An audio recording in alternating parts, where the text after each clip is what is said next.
Sierra Mist or something. Or I'll get root beer if they can do root beer. Yeah, Dr. Pepper. I'll do Dr. I quite like Dr. Pepper. Okay, cool. So it looks like we're all up and live and everything, which is cool. Everybody got their drinks and whatever. You just stretch their legs. We're good. Yeah. Okay. This is a quick one. I didn't write a full cold open like I do normally. I already did a lot, right? Like I changed the world list, so I kind of want y'all to explore it. But this is my one little snapshot for you. So we open up on the Long O, like, Resistance Island, right? Remember how I said it had all been like ripped down to shit and burned down and looked awful and it was all closed off and everything? Yep. Right? And we see the Dwarven Revenge Initiative spelled out across the screen. And there is a dwarf with a mohawk, no beard, bright orange hair, right, spiked up, standing next to a mole, which is a human dwarf crossbreed. And it labels them as Walther Grimm, who is the mole, and Kang, right?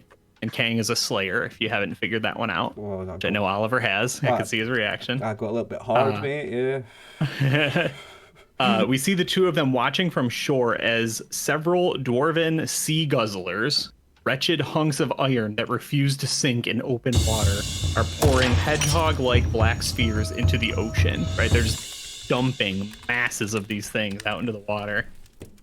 We see Grimm smile, so the mole smiles, and Kang kind of looks up at him, right? Because he's a dwarf, so he's shorter, and he goes, "When do we attack?" And the mole replies, "Not yet. I want to see what they fear more, breaking tradition or me." We just sort of fade out on that scene, and we catch up with whatever it is the party's doing. First of all, you need to explain to me a little bit more about the mole. What is a mole? The dwarf human crossbreed. Yeah, so that is a Dark Sun thing. Yeah, I thought that's where that was coming. A half dwarf, they call it in Dark Sun, I think. Yep. That's so cool. Hairless, tall, strong, right? Benefits of both, except they cannot reproduce. That's where like the mole mule thing comes from. Yep, that's cool. Mm-hmm. And Kang, I like them a lot. Kang is... Yeah, so that's a Warhammer thing, but when Oliver can probably speak to it better, but from my experience, a Dwarven Slayer is someone who has brought shame or failed, and they have just dedicated their life to one thing, and they will not stop. Like, they will kill themselves trying to pursue it. And it's generally just to die in battle fighting the hardest, toughest evil thing they can. Generally, right? Because they'll progress from a troll slayer to a giant slayer. Because they'll try and kill a troll, they'll try and die fighting trolls, and they'll be too good and live, so they become a giant slayer, and they're too good, and then they become a dragon slayer, and then a demon slayer, and that's how it goes in Warhammer, anyway. Yeah, and like eventually, like something's gonna finally kill him, but for one reason or another, Kang is working under Walther Grimm. They are at the front of the Dwarven Revenge Initiative here on the Selayan Isles. And they're from here, or they've come here to make a Dwarven Revenge Initiative? They've come here to head up the Dwarven Revenge Initiative. Well, there is no dwarf native here, is there? It's an elven land. So they've come... They're basically invading. So the only, like, real piece of advice I had given to the players was, like, we gotta get everybody all together. I have a few ideas to help out if needed, but I'm kind of curious, like, who thinks they have a scene right now, right? We had ended with Yating talking to Snorri. We ended with Goldspear kind of walking. I think you were walking back in, right? You had stabled the horse. Yep, I was going in the place. Well, I was thinking that Aniston needs to find a place for his horse to be stabled, and I'm not sure how far Caius's place was from the probably 11 golden geese, 10 golden geese now. Yeah, I feel like, somebody who's actually paid attention to our notes could probably tell me. So 12 golden geese was either on this island or this one. And I think Caius's was either on one of those two or at most that one. I think it was the middle one. I've got a feeling both on the middle one. I thought it was this one, yeah. Because up here was the Pints Club. Or whatever. Was it? Right, in that case, Caius was this one. Okay, yeah. That makes sense then. I'm sure it was. Okay, yeah. So it's not too far. And like Yeah, I want to Only get people 10 together. feet. So I like the idea So of 10 feet, I'd be sound. Yeah. the fuck Couple of out of steps here. for the horse there. 10 I mean, feet, it's a yeah. little bit of a journey for me, but for you guys. Yeah, It's for like- dwarves, it takes a while. It's like Yeah, 3 steps for three steps for us, 6 for you. It's fine. It'll be alright. Jesus Christ. Yeah, I like that. What is his name? It's not Alicia. Fuck. Amistan. I'm a stab. Alistan. Amistan. Amistan. Amistan. I don't care which way you say it. Put a little sign in front of you. I just want to say it. Or I not just want. Alicia. That works too. I'm not gonna call you not Alicia. I worked so hard to drill it into my head that now I'm fucked. Didn't kill Helmet. Whichever one.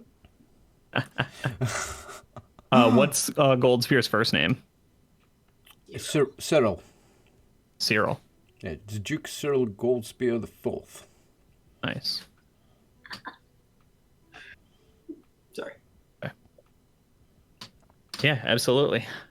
What is amusing you, young man? Amistan. Amistan. So Amistan is moving towards the 12 golden geese, which is, I think, yeah, you probably would have stopped and talked to a few people here or there, right? And that's just not a lot of room at the inn. I think is probably the thing you're getting. People aren't really putting up a lot of strangers today. So, I know that Amistan has come to avenge or at least find out what happened to his sister. My character is being a paladin of the Church of, we're going to say the Church of Freya, and say that his reason for being summoned here would be the disappearance of this female dwarven cleric of Freya that disappeared. Is that why I'm here? I need to investigate that? Yeah, you're not sure, Yeah. right? I think Well, that you we- could probably pick up that lead. Yeah, so I've just... We were just summoned. That's why I was asking before we started. Like, was Amistan, like, he was out hunting and doing stuff, and the next thing you know, he's teleported to town. So Right. he would be curious about his sister, but it's not necessarily why he's there. He just got pulled out of nowhere. So did he? I mean, he would know. He'd know that that Alicia went on the long old rail, and Right. I'm assuming he would ask after. Has anybody seen Alicia? She's running around with a black wolf. Okay. Yeah. You want to go for a charisma check then? Just a d20 looking to roll under.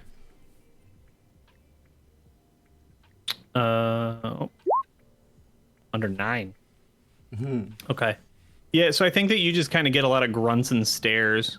You know, like in Lord of the Rings when they're going through Hobbiton and everyone's kind of scowling and nobody wants to talk. You're just getting a lot of that shit. People just kind of dodging your questions. Which really just begs the question, how do you react? Right? Are you sick of this shit already, or? A little bit. Like, Huh? Amistan hasn't done anything to make them rude, so why are they being rude? Hmm. True enough. Just say yes or no. Don't be rude. You look too similar to that chick that took Elmet away. The kidnapper. God. Could be. It could be that. Might could be. Yeah, but I still like the idea that you're kind of heading in the right direction. You know, you're just not quite there yet. And I'll be asking around town where I am about the disappearance of this. Or does anyone know about the whereabouts of a dwarven cleric of Freya? Yeah. Did you want to go into the tavern, or did you wanted to go back in town? Well, I have stabled my horse at the tavern, so I'll go in there and ask first. Okay, so what? Yeah, and It was evening when I got teleported in. it was late. Yeah, so you're probably walking through the night. Okay. So Brew, Ting kind of insinuated to Snorri. At least this is how I remember it. That like, you both agreed that this guy was kind of weird, but as the night's progressing and this loud paladin guy is shown back up again, Ting's like I think we need to keep an eye on this guy, kind of thing. Fair enough. Yeah. Who, me? You brought a fucking horse down the stairs. This is true, yeah. But in his defence, he did not mean to be teleported into upstairs with a horse. True. True. Not as I don't inventive. think we know that though. You were just up there. Yeah, you're probably right to be keeping an eye on me. I do look very suspicious at the moment. But of course, I look a bastion of nobility and goodness. That's true too. I'm a paladin. I'm a lawful good paladin. Like whether I'm an idiot or a pompous git or whatever, I am still a bastion of what's right and what's good and all that. Yeah, I would just say Yuting's probably kind of quietly talking to you. He's like, yeah, just keep an eye. Right, she's giving him sort of a side eye, but if he like makes eye contact, she'll definitely look away. So I'll inquire with whoever is working on the bar about do they know of this cleric who I'm seeking by the name of no, I can't remember. Winifred. That's the one. Looking for you know her. Yeah. Do you want to catch a whiff of that? There. Yeah, yeah. If I hear it. Yeah, I think so, right? Because Goldspear maybe is not yelling it, but right, he's also looking for information. I'm not yelling, but he speaks in a very bold and and forthcoming manner. He speaks loudly and clearly and promptly and doesn't whisper or sneak and speak like quietly at the bar. No, you would have heard. Yeah, thank you, Dave. Yeah. You talking about my woman? So at this point, I'll turn around. Ah, you are the spouse of the cleric of Freya? Pretty much. Winifred the Noble? Winifred the Noble had a husband. It is a great honour to meet you, fair dwarf. And extend the hand and give you the strong handshake. Try to give a strong handshake. Yeah, I'll accept it. It's like, actually, I was hoping we could formalize that union. You're from the church, you say? Right. I am an ordained priest as a part of being a paladin. Yes, of course, I can marry you. That is part of one of my jobs, yes. What do you need to know about her? I'm looking for her. She's a cleric of the same church as I, and I am on a quest to locate her. She is missing. If I could know that, bro.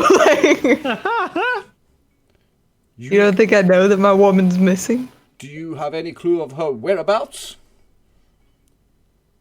I mean, kind of. Well, you must show me the way, for it is my quest to find her. Please, may I accompany you? Right, but you're gonna have to keep your horse in check, man. Of course. Now I'm gonna have to open up my character sheet and remember what my horse's name was. Oh no, don't forget the horse. You open up my character sheet? I don't remember what my horse's name was. Yeah, I mean, to be fair, I don't either, so. Well, I've got a bird as well. Gideon. Gideon. I'm very sorry for Gideon. He's a young horse. He's only just broken in. I'm just teaching him. I'm very sorry. I will do my best to make sure he does not come in again. I'm not sure how we got here. I do apologise. I've also got a little bird that sits on my shoulder. I've got a songbird called Lydia. Yeah, so something that I think she wasn't necessarily planning, but kind of sort of abruptly, Yuting enters the conversation, right? She sort of half stumbles over and she says, "You said you don't know how you got here or why?" I know who is my quarry. I know who I seek, but I have no idea how I came to be upstairs in this establishment with my horse in a bedroom. It's not what it looks like. Sounds like a little too much to drink. It is not what it looks like. Would you consent to some scrying, perhaps? Of course, I have nothing to hide. Very good. Did you get a room here yet? Did I? I don't know. Did you pay for one? Paid for horse stabling. Not yet. I stabled my horse, but I did not get a room for the evening. Is one available? Do you know? Yeah, and she'll just kind of like turn and holler to whoever's actually in charge of this place now. I can't think of his name. And they bark back and forth, and she goes up, just reaches behind the bar, grabs a key, and says, "Yeah, we got one." Well, thank you. How much is that going to cost me? She flashes a smile. Wisdom or charisma? What would you prefer? Oh, it's Check. charisma for the old paladin every day, all day, every day. Mm-hmm. Excuse me. Let's just go ahead and see what you kind of suss out about this smile. She's cracked. Okay. Oh, he's busy. Pretty good, right? Yep. Yeah, she flashes a smile that reminds you something between like a snake that has found its way into a nest full of eggs, right? And like an older sister that knows she can get you in trouble, right? Like caught you doing something that she can rat you on now. I don't like either of those smiles. Yeah, and she just says, "Yeah, let's right up here."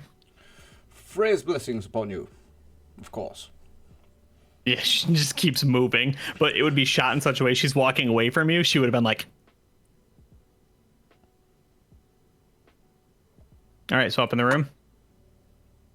Yeah, I mean, I've got no reason to stay there. I just want to have one for the night. My quest is first and foremost, I must go find this lady dwarf. But I have met her spouse or spouse to be, so I have my first lead. Yeah. I need to. So I mean, I assume that Snorri's not in the interaction with me of buying a room and everything. But after that, I would go back to speak to Snorri. So. Yeah, I mean, Snorri's welcome to come through if you want. Otherwise, you can stay. Yeah, no, I'll probably tag along. Just keep an eye on him. And we would do this in such a way that it would look very menacing, because as an audience, we know Yating is evil, right? We know. But though it does not actually do, it does not seem to do anything evil or untoward, right? She's sort of she's taking like basically real long hits off of something, right, and exhaling the smoke that then like lingers and does not dissipate and begins swirling around you. Quick question. And what's that? Quick question. Is Yeah. a paladin's detect evil passive? I don't know. I think it is. I'd have to look. Is it traditionally? I'm not 100% sure. I'm going to have to have a quick look. I think so. That's why I'm asking, because I think it may be. Give me a quick moment. I remember you saying something last session about, oh, you'll know about Yating because of that. I'm pretty sure I've got passive detect evil. Yeah. Give me a second. Warrior, paladin. All you mentioned was the jerk guard was a reception. You didn't actually give him a name, or the receptionist. You didn't give him a name. A paladin can detect the presence of evil intent up to 60 feet away by concentrating on locating evil in a particular direction. He can do this as often as desired, but each attempt takes one round. This ability detects evil monsters and characters, so it's not passive. Yeah, I mean, I don't think it's weird if you want to investigate her as you sort of happening. I mean, when she is away from me and can't see me, but is still within 60 feet, then I will do detect evil, because she gave me both those smiles. I didn't like either of those. So. Sure. A paladin can detect the presence of evil intent, so they don't have to have evil alignment if they've got evil intent. I have to concentrate in a particular direction. So she can be behind the wall, but it works. It's everything that's in that direction. Up to 60 feet away by concentrating on locating evil in a particular direction. He can do this as often as desired, but each attempt takes one round. This ability detects evil monsters and characters. I don't think it's identical. Yeah, I guess this is how I would split it. What she's doing is not evil here, right? She does not wish you any ill will. She's honestly doing something that she wants information, but so do you. Though she will radiate currently a moderate evil aura because she can't hide that, right? But like her actions are not evil. Yeah. So that would be how I would split it to you. Yeah. You do come to understand that she's an evil person, but you also get the sense that her actions are not currently evilly aligned or intentioned. Yeah. Okay. That's So you get what you would like, or you can do whatever you would like. Well, I'm gonna have to just hold on to that knowledge for now. I've got more pressing matters. Yeah. Okay. So I believe everyone who's in the party currently goes upstairs, goes into the new room, right? So, fresh bed, an empty, pair of, closet, foot trunk, everything. And like I said, she's smoking something, and it's got like this noxious purple smoke that lingers in the room for a while. And basically the scene would end with she's sort of speaking cryptically in trance as she's still muttering and keeping the spell going as she goes, "Yes, you were meant to be here. You were summoned to be here, though it is not by divine nature, though your quest may be for your own gods. It is that is simply purposes that align. No, you were brought here for another reason. Someone else, something." Right, and you see she's got like a pained expression because there's another one. They are coming, and we would cut to Amistan. There you go. Hey, we did it! Fucking shut the stream down early. I can get better than that. So you've been walking outside at night during a curfew with weapons and a horse, and you're not an elf. Yeah. Yes, but also I'm not a peasant. Sorry, no, I'm just joking. So, but you are good at staying out of sight. Are you choosing to stay out of sight? Like you've gotten you between the dragon and the general populace, you get the idea that people are not very friendly right now and things are not very good. So it's your call if you are being cautious. Me and Menace and what's my horse or my anyway and the horse and the horse or Murphy. That's it. His name is Murphy. Murph. And we've been keeping to the shadows. Yeah. And get to the stable, I guess. And nice. Okay. There's a new stable, or there's a stable person there, or is it after shift? And Ailment's ghost. Yeah, I was gonna say, go ahead and roll your hide in shadows ability. Right, you should have some points in that on your character sheet. Yeah, I gotta get my character sheet. Yeah, you got hide in shadows at 20%.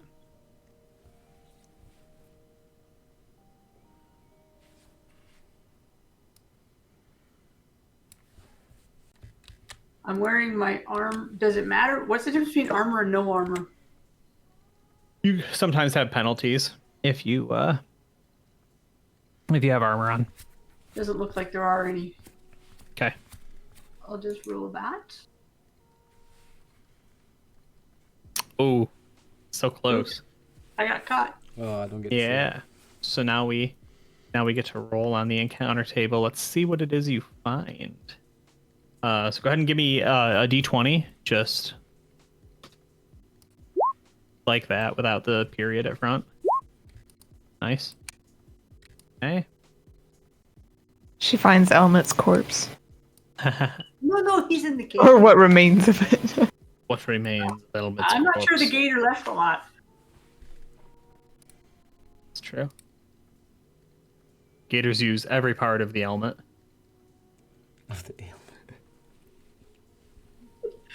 No wastage. Oh. Okay. Kid.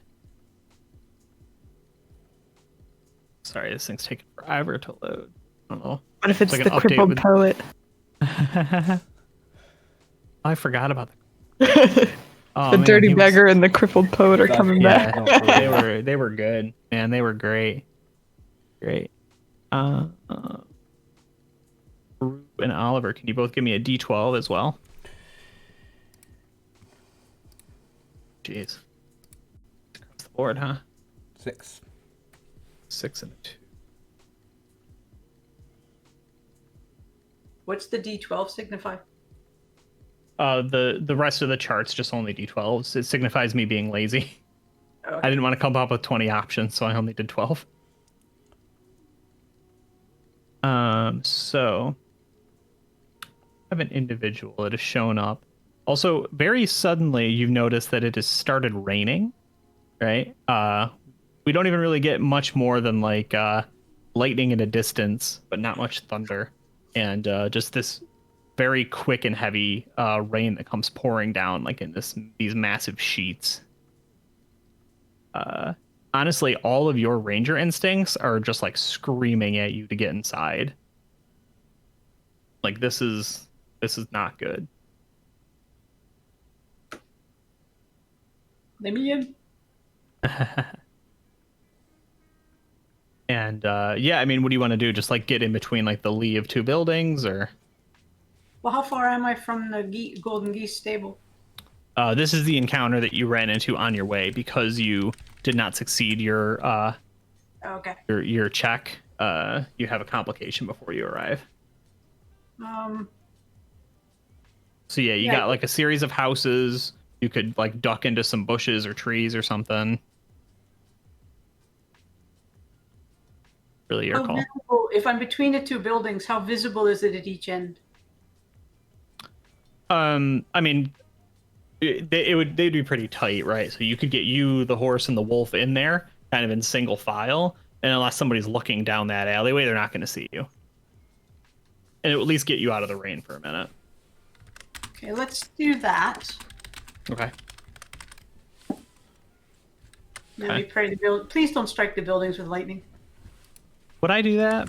Yes. Yes. Yes, that's correct. It's true, I would. And in fact, you get out of the way just in time as this individual walks by. They are two dwarves. However, one of the dwarves does not look like any dwarf that you have ever seen, right? One is kind of stereotypical, right, in like fitted leather, right, with a double braided beard and right, kind of mostly bald head, right, and he's sort of like just holding up like maybe a newspaper or something over his head, and he's just grumbling about it. The other one though is in these like leathery gray robes, and the water just seems like unable to stay on it, right? They're like hydrophobic. It's just peeling right off of it and everything. He's got like gray skin with these long black fingernails, right? And he's sort of like rubbing them together like a fly would. And he has a beard and mustache combo, and the mustache is this violet red, right? And it streaks down through the front of his beard.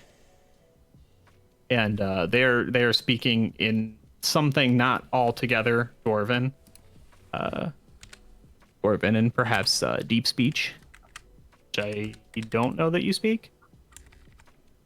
No, I believe it's common and draconic. Mm-hmm. Check. Yeah, and then just for our own purposes, we would get subtitles as an audience, right? As the two of them seem to be discussing, right? They're like, yes, and then I sold it to him. 2 days later, he was ran out of the city, lost everything, right? And the other one replies, oh, glad I kept my brother away from this, blah, blah, blah, right? This is everything going according to plan? Yes, our reinforcements arrived. They've fallen right into our trap. But once again, Amastan, you don't understand any of this. This is just for the player's benefit. And they quite simply walk right by you. Don't even think anything twice of it.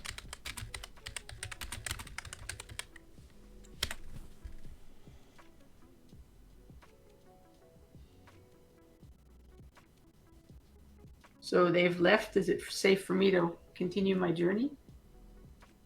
I think so. Well, if If the DM tells is you Menace it's safe, sensing any other people around? Like, is he upset or? Yeah, I think. What is his temperament as opposed to something like Maverick that we've seen a lot more? He's More a little patient, more more aggressive. wild, a little more aggressive. A little more aggressive, a little more wanting to react. Mm-hmm. Hold on one sec. Sorry about that. Hold on one sec. Yeah, I mean, Menace is still he's highly controlled, but his natural natural instincts are a little more the alpha side.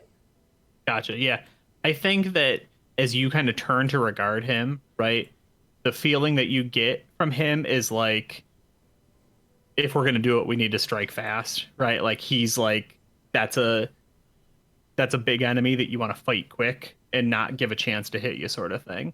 Does that make sense? Yep. Yeah, that's what he's like. He's ready. He's like, no, we fight, and we kill that thing first. A voice from beyond the fourth wall whispers, "Do it." What do you do? Because they're down the street, right? It's not like you waited for them to go by to kind of figure out what they were, because you couldn't really make sense of the language, and they didn't trouble you. But yeah, Menace is like, well, given the fact that my dragon friend told me I'm an unknown element and to not be seen, I'm a little concerned about attacking the first two people that I meet. shit. She might be onto something there. What kind of barbarian are you? Oh, she's not. You're not a barbarian this time, you're a ranger. Ooh. Yeah, I'm a ranger. So, and the dragon specifically said you're an unknown. You're an unknown element. Do not be seen. If you do it really fast, you could still be an unknown element. A rash of dwarven murderers. Yeah, you just run up and Spartan kick him. Yeah, depends how quick and clean you are. You could still be an unknown enemy after it. Like. Me and the dog gets one, and I get the other one. Exactly. Go for the throat, both of you. Oh, what the heck? Let's do it. They looked evil, to be fair. You're running out to fight him? Well, yeah, and the dog's unhappy. So You're I'm going off his instincts. Gotta have a reroll prepared. Yeah, I might need to create another unknown sibling. Character-wise, it may or may not be wise, but player-wise, I'm proud of you. Yes. Okay. So what do you do? I mean, do you go out with a weapon? Do you go out with a bow? Checking to see what I have on me. That might have been a better idea first.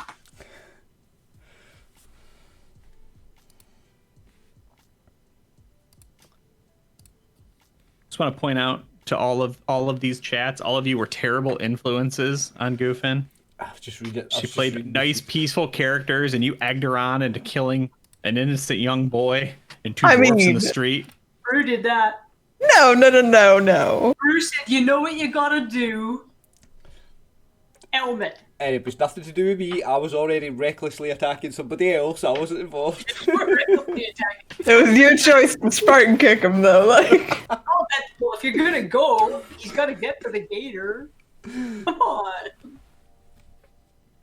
Oh, goodness. I believe I have a spear, because I could only start with things I could make, so we decided I could make a spear. Right. Okay. So you charge in with the spear and menace. And menace, yeah, charges into bite. Big teeth in the bum. No. Well, he's a big dog. I mean, these are dwarves, right? They're tiny. Like half his height, maybe. I imagine since he's like a dire wolf and they are dwarves, they're probably about even size.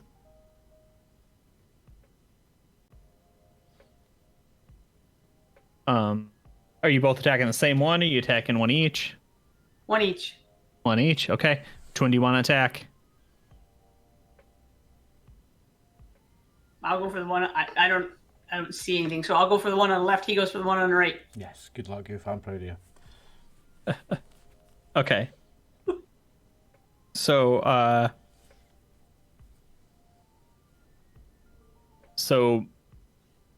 Yeah, Menace is going on the left. You're going on the right. Menace is going after Snorri's brother, and Alison's going after this unknown Dero that we have met before.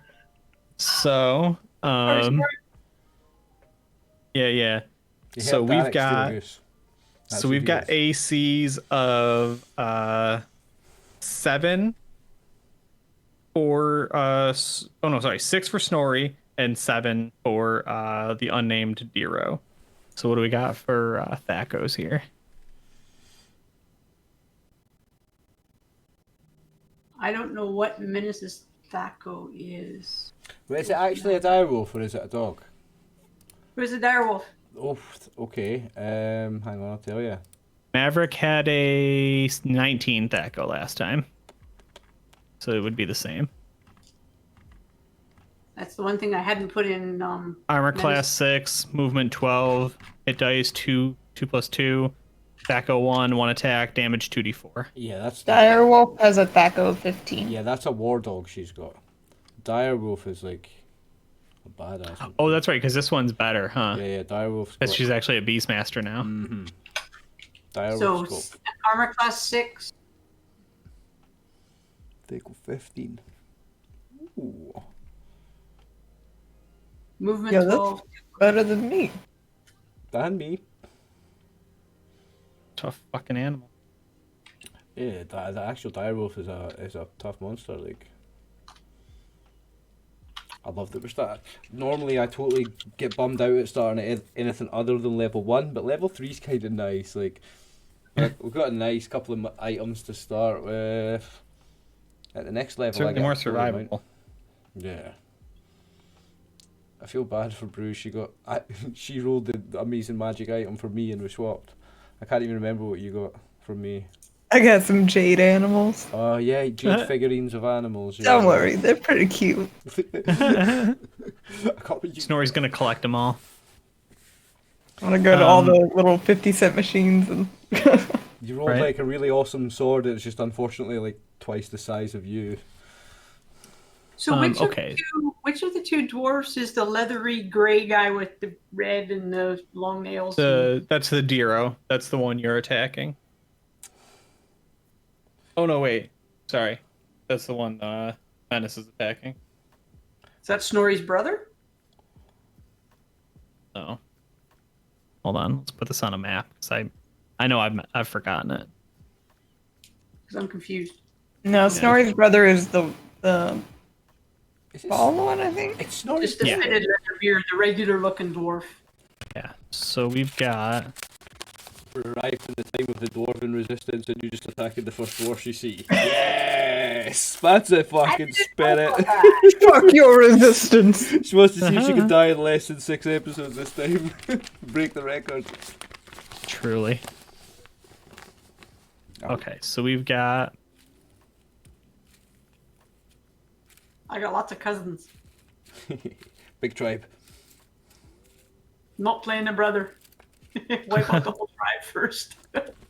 yeah, your brother's gonna be a fucking king and nothing. Like they're all dead.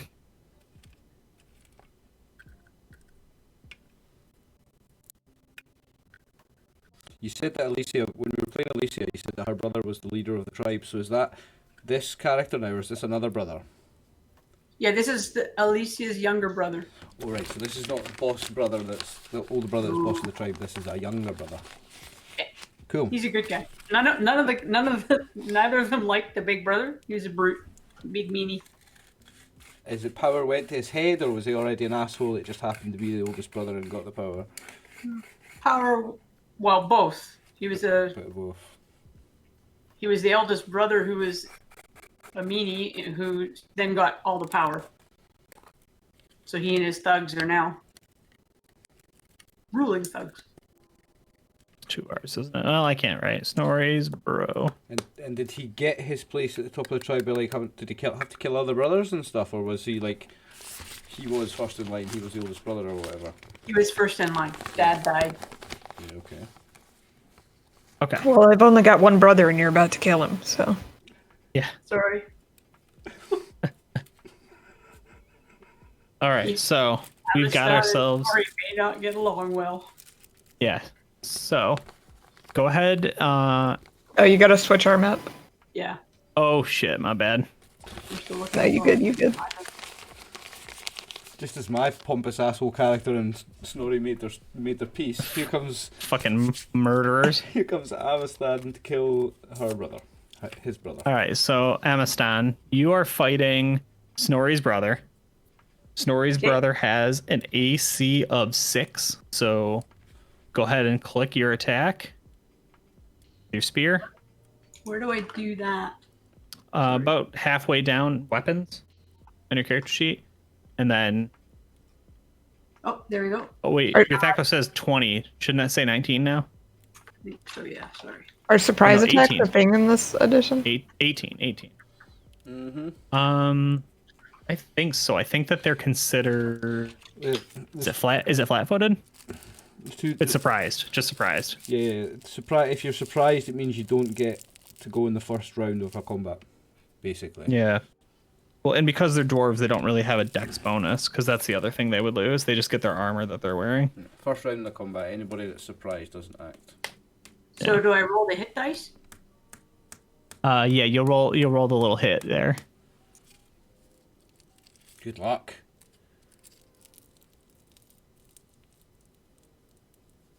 Oh my days. Okay, so that is the worst thing you could roll. Unfortunately. Why is that? It's a 1. You just don't explain to me. Is it the backward dice thing? No, this is the only time when the dice are forwards. You want to roll a 20 and you roll the 1. Yeah.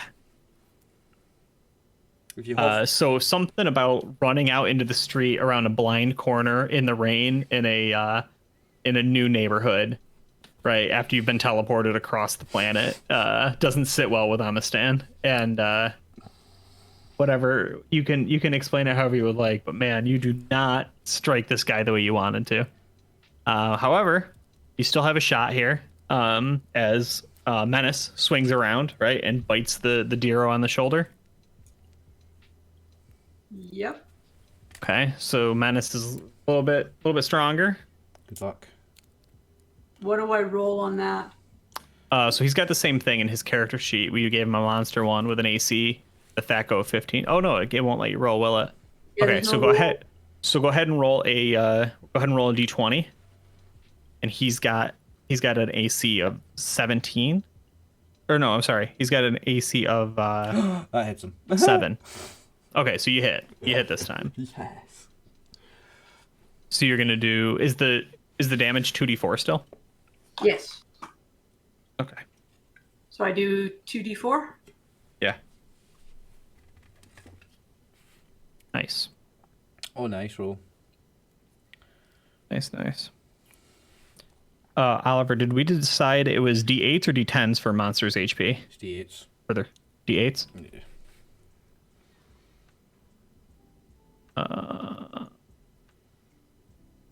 Okay. I just had to figure out how many HP the hero had.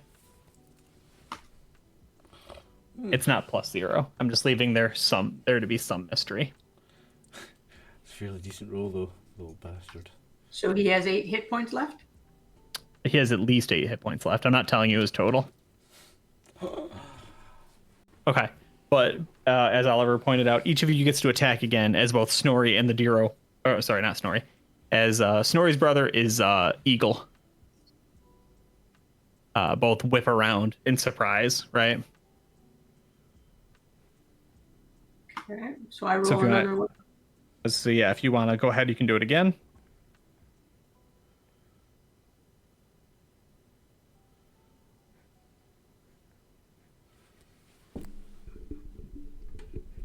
$14. Was that your roll? Oh, hold on. Nope. I have to hit one more submit. 11. Okay, so a little bit better of a roll, but unfortunately still not enough to hit Snorri's brother. So explain this to me, the D&D side or the roll 20 side of it. What is So it that- I'm aiming for? The higher number is better. So in this case, you rolled a 7 on a d20. The actual math for Thac0 is like just subtraction, but I always mess it up. So I would have to like get chart out. It's a pain in the balls. If you look, Goof, see where you rolled the... See where it's got the red thing around the 17. Look at that for an easy example. See where the 1 is highlighted red? That's the one you rolled. So the formula is 18, because that's your Thac0. So the formula for what you rolled is 18 minus what you roll plus 0 times 1 plus 0 times 1 plus 0. It's a fucking... That's the formula. There's loads of bullshit in it. But that's how you... The second number, the first brackets, that's what you rolled. So you're looking to roll a high number, and then this number that comes out should be a low number. Because the armor class, good armor class is a low number. It's confusing. Yeah, it's real weird. Silly Thac0. So, yeah, that's what I'm trying to learn, whether 11 is good or bad, whether 17 is good or bad. So 10 is the base for everything. So with that roll, you would almost hit the average commoner. Right? Okay. With the 17, right, it was like you missed the broadside of a barn, unfortunately. For context. So I want to actually roll a lower number then? No, you roll. You want to roll a high number that modifies to a low AC. Yeah. And that's what's so weird about it. A 2 AC is better than a 10 AC. A negative 2 AC is even better than a 2 AC. Because it's 2 hit armor class 0. But then the change is most people don't have a 0 AC, right? These guys have a 6 and a 7 for their AC. The Thac0 is measuring what's your chance to hit on a d20 of someone who has twice as good an AC as the normal person. And that's what makes it so weird. It's just a very arbitrary target. It's a backwards calculation for no reason. There's no reason for it to be backwards. It's subtraction, but stupider. Yeah, there's no reason for it. Yeah, I'm still confused. I just trust you guys. One of these days I will learn it. Yeah. Well, I dropped a link in mine and Oliver's stream. Can't do it in Brew's stream. I'll get kicked out. And sad. In terms of fixing it for tabletop, Dave, it's really easy. You start armor class at 10 and it goes up, and instead of Thac0, you have an attack roll plus 0. Thac0 20 becomes attack roll plus 0. As you level up, it's attack roll plus 1, attack roll plus 2, attack roll plus 3. And it's basically what they did from 3rd edition onwards. If you just switch that up, take out the reverse sum, it works. Simple as that. So, say I was a level 1 fighter, my attack bonus is plus 0, and someone's armor class is 10, but then if they put on chainmail armor instead of their armor class becoming 6, it goes up 4, it becomes 14. So I've just roll a d20, and to hit them, it's so simple. Their armor class is 14, I need to roll a 14. My attack bonus is plus 0, I need to roll a 14. It's dead simple. Then when I go up in Thac0, or I go up a level, instead of decreasing a number by 1, you add plus 1. To every roll. Your attack roll is plus 1. So when I need to roll that 14, all I need to roll is a 13, because I can add it on my plus 1. And it's so stupid that it's backwards, but I still play this edition. I can't help it. Yeah, I mean, when you get into a groove, it's fine. But learning that's the problem is a little. Right, and that's the problem is we've started and stopped it enough. So you have an AC of 9. I have a Thac0 of 16 with my hammer. Oh dear. So I need to roll. Check this map.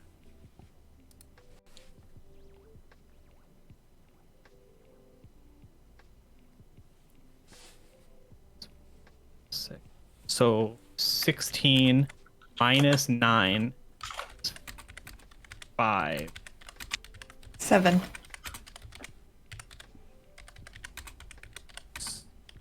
Wait, what's that? 16 minus 9 is 7. Okay, yeah, 7. So I need a I should need a 7 or higher on my d20. Well, thankfully, when you roll like that, it doesn't matter either. So we got the 17. So Eagle, Snorri's brother, throws his hammer at Alistan. Oh, that's tried to ping, didn't work. And hits for a d6. So 3 points of damage. So how much HP do you have, Amistan?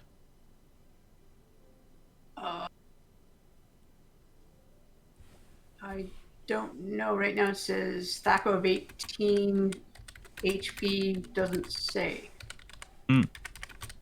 All There, right. you built that in, I guess. What happened? How did that not go? Well, it's okay. We can get your HP. I think it's D10s, right? Is a Beastmaster Ranger.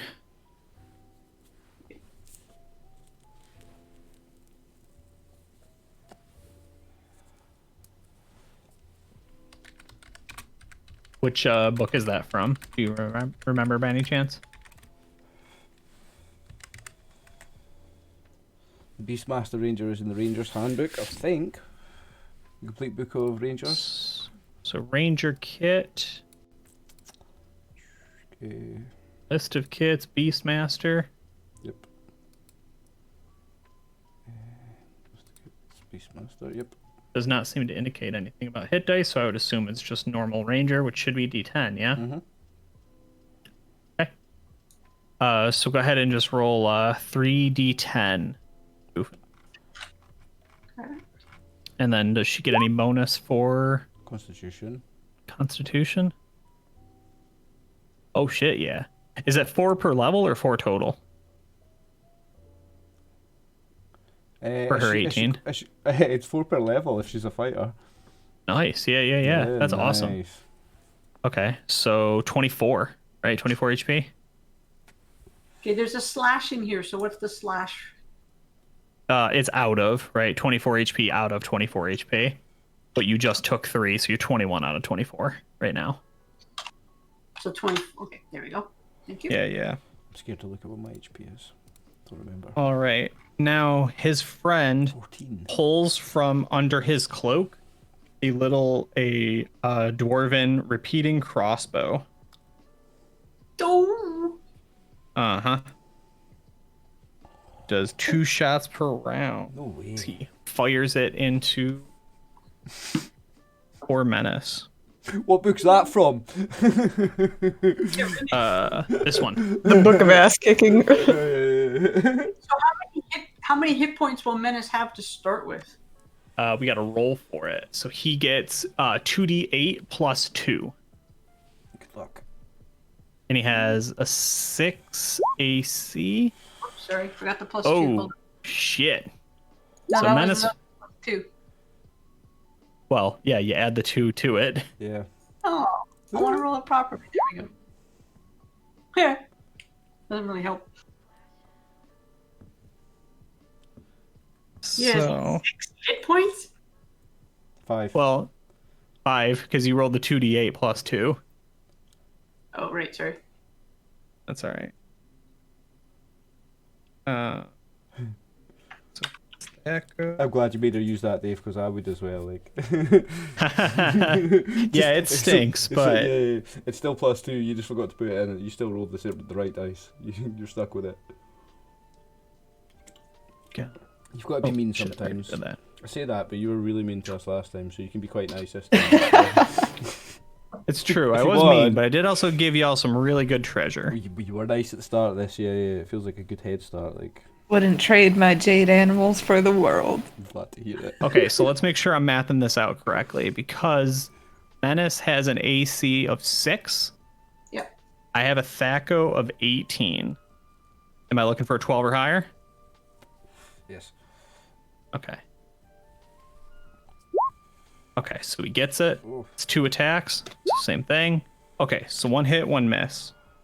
Now, specifically for this, Well, that's a critical fail. Doesn't that, like, He misses. rebound off of something and shoot yourself? Like, Thing is, like, if you're gonna bring it up, then you have to go back to Goof's first roll, which was a JK! JK! yeah. So hold on, wait. Let me look you all you in the eye. If we want to turn crit failures on for this season 2, you know I will let you. But yeah, we Hey. will. They will be present for everyone. I know. I don't think I didn't notice the first one. Of course, I noticed the first one. I was deliberately silent. I know you've got it switched off. If it gets switched on, it wasn't my fault. Crit fails are much more punishing to you than they are for me, because I have unlimited resources. Exactly. I kind of like them, though, because they're comical. I like them. As They are well, comical. I would have them on. I'm gonna leave it to you, Goofin. This is your fight. You chose this fight. You want him on or not? Because he might don't shoot his friend, but he might shoot you. Like it's just as likely. Yeah, I don't understand. Okay, what we mean is... I get it at a conceptual level, but I don't understand. What we mean is... Like, if we turn this on for everybody from now on. Yeah. The idea being, there's a 5% chance when you do things that failure is comical, but usually also catastrophic, right? Yeah. So in this case, he might shoot his friend, right? Like he goes to fire, and because it's at close range and Menace, hit him. The first bolt goes in Menace, but the second one goes as he pulls his arm back and he shoots his friend or himself, right? But I'm just gonna randomize it. He might end up shooting you too. I mean, we could always start it after this encounter too. Oh, I think we'll start it right now if we're feeling it. Yeah. Well, it wasn't me. When this is a game decision that my knowledge of D&D is not. I don't feel at all confident to make that answer. So I will. Me as protective would say no, don't do it. But if you guys want to put it on, I'm happy to put it on and bear the consequences. But I'm not gonna. Well, it's better to put it on when we roll 20 than when we roll in ones. Like we could not just switch it on when we roll 20. Save it for then. All right, I will 50-50 this one. Oh, nice. So high or low, Goofin? Low. Okay, so you're saying low, good things happen. So 1, it hits his friend or himself. On a 2, it hits you instead. Okay, so it hits him or his friend. So I will repeat that. So 1, himself. 2. Okay, so he shoots your dog with 1, and then Menace has stomped on top of him, and the bolt is under his throat, and he's like, right, and then the second one goes off, and he shoots himself in the head with the crossbow bolt. Now here's the problem. On top of the damage, which is a D3 that he did to Menace, for 1 damage, so that's not bad. It's also coated in poison, so we need Menace to make a saving throw, which we decided is based off fighter stuff. Yeah. Based on the hit dice. Yeah. Hit dice you put it as the level of fighter. Okay, so it's 2 hit dice. Consulting a lot of charts today.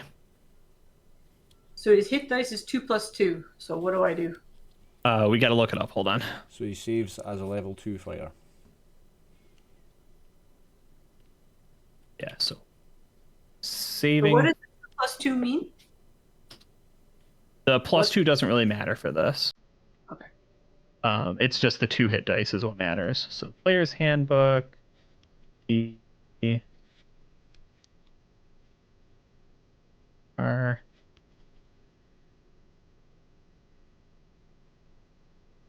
go.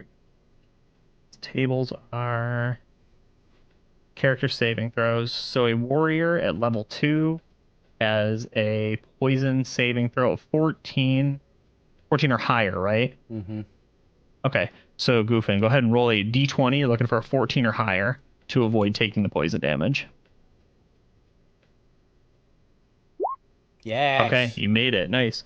So you take no damage from this poison, which was 2d6 poison damage, which is literally enough to kill. He's only taken 1 point off, so now he's got 4 hit points, right? Correct. Now, unfortunately, our boy here just shot himself in the face. Yes. Takes 3 points of damage from the crossbow bolt underneath his chin. Yes. And has to make this. Makes the saving throw as well, although he is immune. They're not immune. He's resistant to poison, I believe. Yeah, dwarves are resistant, I think. Poison saves per constitution. Yeah, save with +4 bonus. Yeah.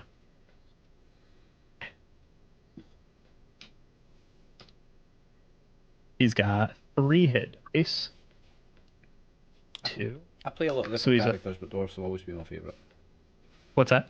I play a lot of different things when I play D&D, but dwarves have always been my favourite. Yeah, so he makes his saving throw too. So the poison hits him, but it just really doesn't have any effect. But he did just shoot himself in the face. So he's quite pissed. So he's mine. He had 8. He had at least 8. At least 8. Minus 3. So now he's at least 5. Yeah. Well, you had hit him already too, I think. No, it was the at least 8. It was like he started off as 16 or something, and he went down to 8. Oh. I'm trying to keep track of his. Yeah, so I haven't told you his total HP. He had a bonus to his hit points that you don't know about, but he has taken some damage. Yeah, he went Because down to 8. he's taken 8 and 3. Yeah, 8 and 3. So now he's at least 5. Yeah, we shouldn't think about it that way because he had a bonus because he's not at 5. He's taken 8 damage though. What you're doing is what we call metagaming. You don't know about a thing called hit points. They don't exist. What you know is that he's been hit and then he's been hit again. He's been hit twice. That's what you know. Yeah. You've got to try and I do get it though. be in character and roleplay like. Yeah, sorry, my brain isn't thinking metagaming. I'm just trying to figure out the answer. Yeah. That's okay. Keeping track of how much damage you put on him is fine. It's just you wouldn't normally know his HP total, so that's the part I was just focusing on. Trying to work out how much he's got, yeah. Yeah. So both of them have gone. It's back to your party now. So you've done a blitz attack. They're still up. It's definitely not going very well for anybody right now, I would say. Keep going.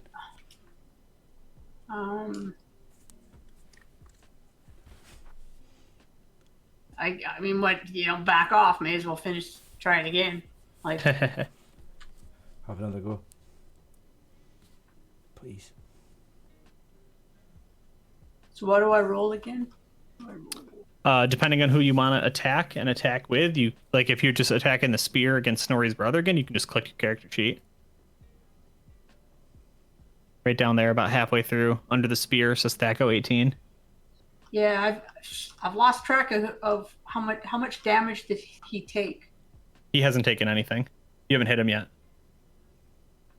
Oh right, I slipped and fell. You're right. The other one has taken damage though. I'm gonna divert to him, to the one who's taken damage, to Daryl. Okay. You're gonna get an extra 1 on this because he's prone. You have the high ground. Nice. Okay. So if I do a hit dice, will it give me the option to add something? At the end, it'll I don't think so. We'll just know it. Oh, there is +1. Is there? Okay.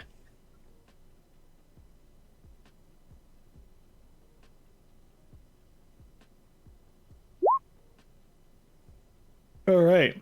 So unfortunately, that is not enough to hit him. This spear and you are going to have a conversation once this fight's over. Did you see he made that? Yeah, he just rolls around. You break some tile underneath, and he kind of squirms out of the way, puffing and puffing. Even with a dog sitting on his head? Yeah, because it's all happening at once. Right. Maverick or Menace isn't actually imposing any situation on him. It's just flavor. So, but Menace can attack as well. Okay. Come on, buddy.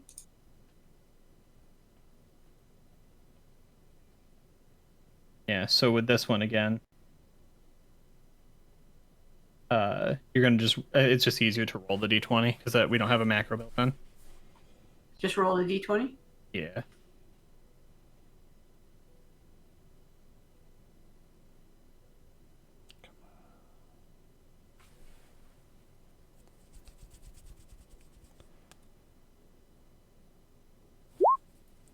Ooh.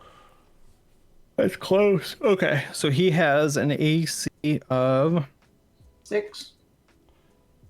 no, that was his back. No. Yes.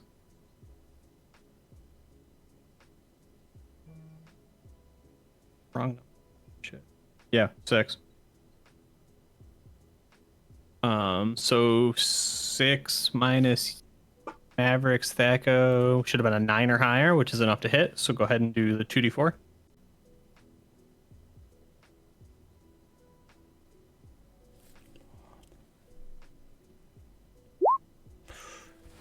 Nice. So you've done 8, 3, and 6. 7. Okay, so he is still up. But he is he's sort of bleeding from a couple different wounds right now. You can see he's sort of swaying in the breeze as he has begun to chant to himself, sort of move his hands in these cryptic and arcane symbols. Oh no. The fucking dust method's coming back. Yeah. All right, we switch back over. So Snorri's bro will do the same thing as before. He just swings, just tosses a hammer. Tosses it at the wolf, actually. Wolf has been doing much more damage. So let's see. Menace has an AC of 6. He's got a 16, so a 10 or higher. All right, so we get it. Nice roll. 3 more damage. Is Menace still up? And he's got one left. Oh. Got 1 left. Okay. Yeah, so he just kind of throws a hammer sort of sideways, right? And it just sort of clangs off Menace's side. And, yeah, the Diro.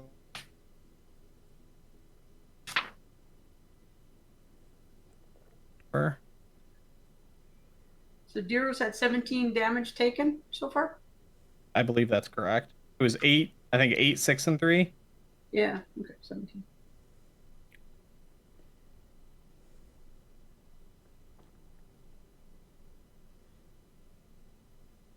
Spell. He's definitely looking up spells. Sometimes you got to, you know?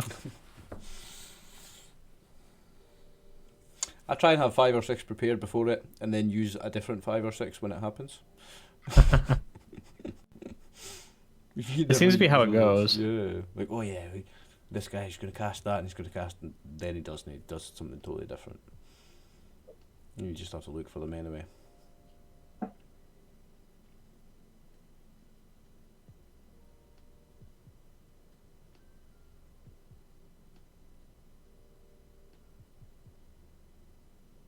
All right. So this guy finishes up his spell, and just like a sticky sap, right? He spits in his hand, and then he smears it on his face and down his cloak, that hydrophobic cloak he was wearing, and everywhere he touches is gone. And he very quickly, right, is just spreading this goo over him, and he has just vanished. Invisible. And the other one starts swearing in Dwarven. It's your turn. So is he invisible or is he dematerialized? I would say you're not 100% sure, but you notice Menace still growling and keeping a defensive posture. He hasn't changed where he's at. And he was on top of him. He knocked him down. I remember you saying he knocked him down. Yes, again, that was flavor. He did not actually knock him down. They're tussling. Because Menace does not have any sort of trip or prone ability, unless I missed it. It's a stat block. No, I'm just, in my head, I'm trying to get the picture. Is Menace on top of him? Menace is not on top of him. I don't like to describe the game purely in binary game stat form because it's really boring. Yeah. We're not playing RuneScape, so I try and give it a little flavor, a little description. You got to remember that all this is happening at once. So the Diro kind of rolled out from under Maverick as Maverick sort of bit and snapped and got him for a couple extra points of damage. The Diro spit on his hand and rubbed it all over himself. Okay. Yeah, I apologize. Your instinct is, though, that he is invisible and not actually gone because Menace is still growling at the spot, right? He's not looking at you like, where'd he go? He's sniffing him and hearing him. Okay. Who goes? Menace would need to attack first because if I can't see him, I can't hit him. Okay. So Menace is gonna bite to where he sniffs. Yeah, how would you rule that, though, Oliver? You just have to pick a square? What if the dog is attacking the invisible guy? Yeah. Well, it depends. Like, I would have ruled initially that you're not changing the initiative order just because you can't see somebody. That it's still Amastan's turn to act, and then the wolf acts after. It doesn't matter. So you can't change the initiative just because you don't see somebody. That's how I would have ruled in the first place. So sure. Amastan now has to act. Okay. When one of the people he is fighting is invisible. That's how I would rule it, because it's happening. Okay, let me understand this. Is time frozen right now then? Because that's why I was thinking that Menace would need to go before he can go anywhere. But if time's frozen, then Yeah, it's kind of weird, right? Because it's going to take you more time to figure out what you do than is like passing in game. But theoretically, like, I'm okay with people delaying and holding action. So if you want to hold action and just let Menace see what he does, I'm okay with you kind of swinging that around personally. But in terms of figuring out if Menace can actually hit him, I think it's going to be very, very hard. I think it can happen, but I think it'll be tough. Yeah, in game terms, if you want to wait and see what the dog's doing, it's holding your action, and it means that you don't do anything until the very end of the round. That's what you sacrifice. If you wait and see what the wolf does first, or somebody else does first in a combat, you sacrifice your initiative, and you go right. Right, to the end of the yeah. round. So with Menace attacking and the Darrow being invisible, normally wouldn't that be like a disadvantage roll? But because he's a dog and maybe has like better senses, it would cancel out the disadvantage to just a flat regular roll. That and the disadvantage doesn't exist in second edition. Oh, okay. But yes, in fifth edition, that's how we'd handle it, right? Yeah. Like, invisibility is great against humans that don't smell very well, but against a wolf with superior hearing, it does nothing. But second edition is much more punishing.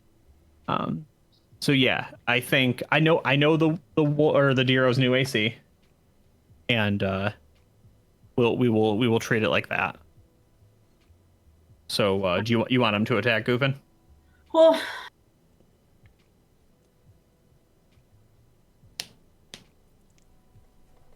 outside of like what you guys call metagaming, what I don't know is if Amistan attacks Snorri's brother, attacks Eagle, does that give? I'm assuming it would give Darrow more time to go away. That's what I'm trying to figure out, whether it's better or whether it's really just one attacks then the dog attacks. Yeah. So in game terms, right? Like he can't do anything until it's his turn again. So first it has to go through yours and the dog's. Okay, so it's not okay. Then Almastan's going to attack Snorri, or you're going to attack Eagle. Don't attack okay. Sorry, Snorri. Jeez, you're already killing his brother. Out of nowhere, a cold chill goes up my spine. What the fuck? Right. Okay. So Snorri, we decided, had the 6 AC. Yeah. And you had a Thac0 of 18. So that is a 12 or higher. But you also have a macro, so you can just roll it with the spear, and we'll see if you get there.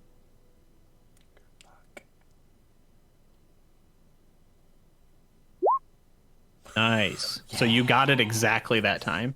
So you rolled exactly a 12. So you hit him, right? You finally that the deer. Yeah, you finally hit Eagle as you right turn. The Darrow is invisible, and just however you want to narrate it, right? Sideways, just jab with that spear. You got him. So what's the damage for the spear? There's small damage is 1d6, large is 1d8. So he is medium. So that's 6, right? Yep. Small okay, and so medium. the d6. Yeah. Any modifiers? No.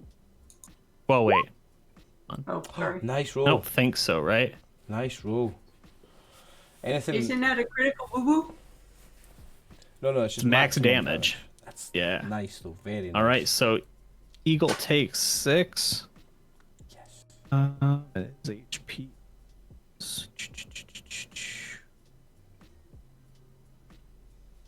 Okay.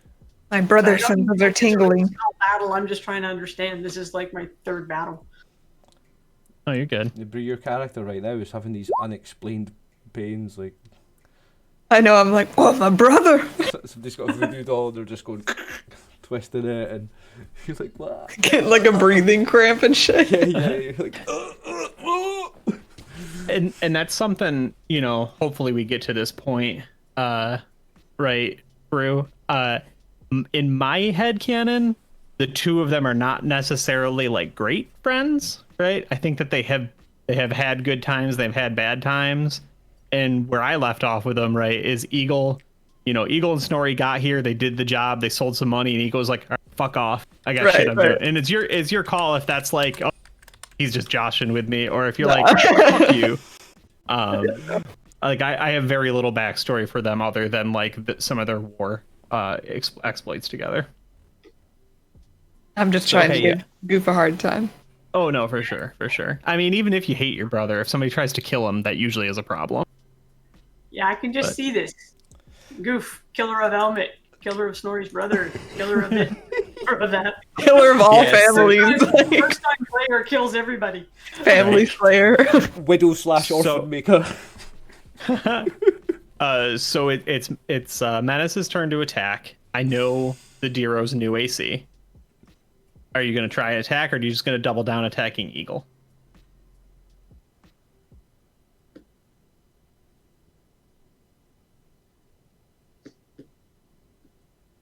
I'm gonna double down. He can sniff him. He can hear him moving. Just keep going, because Amistad can't hit something he can't see. So Okay. All right, so it has a new AC, so you're going to roll a d20, and you need a 19 or a 20 to hit. You have a 10% chance.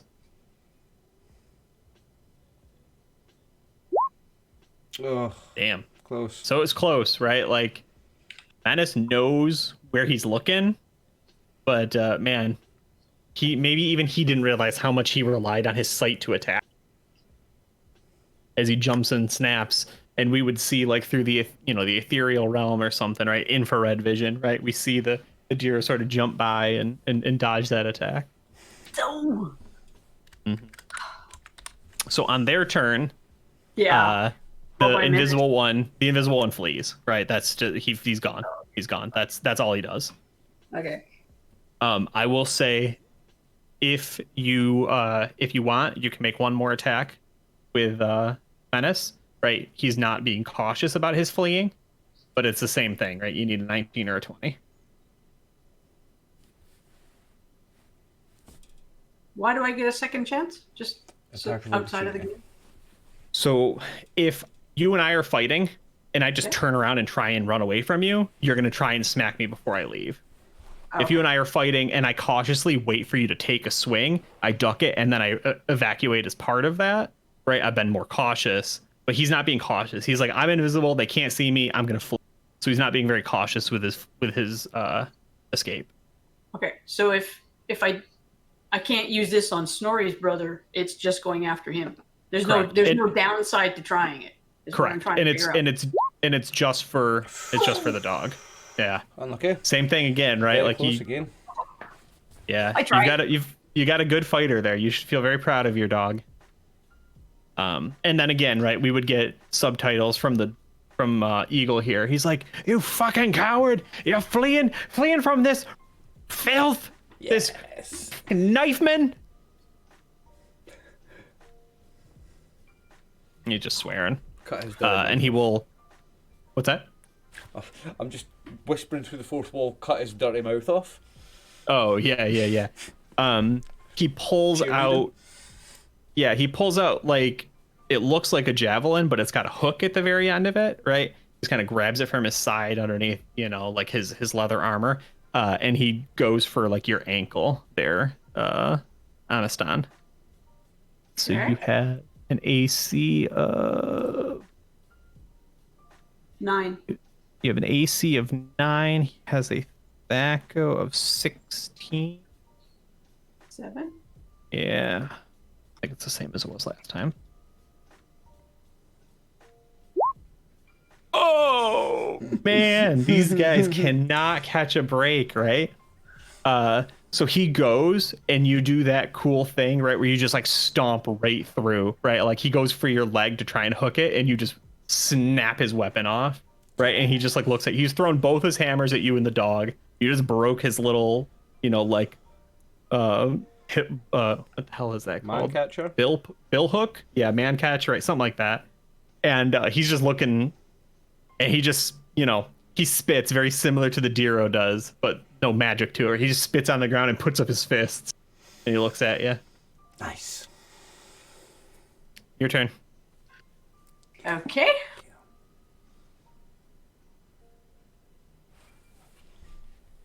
Trying to figure out if there's any benefit to being merciful and trying to get an alliance with this guy.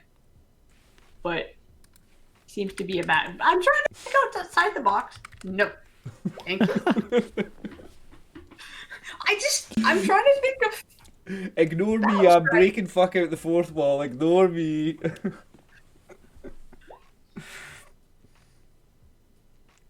Critical fail.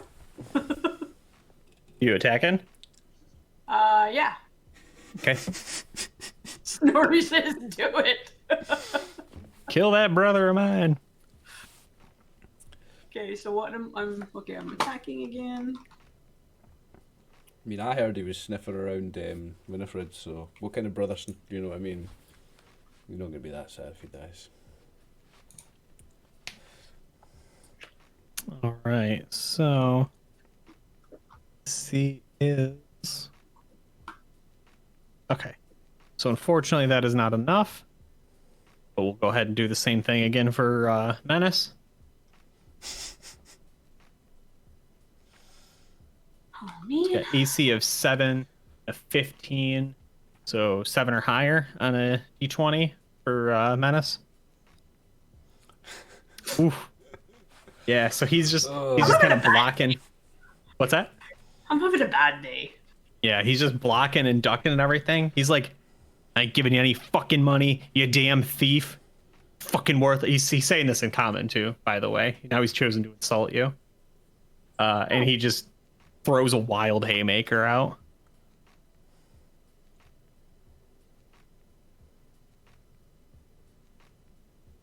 Let's see if it's worth it. 10. Pretty good hit. Stun. Not enough. Oh, wait, is it? Yeah, so he would have a 19 Thac0 for this, so 10 or higher. So yeah, okay, so he gets it.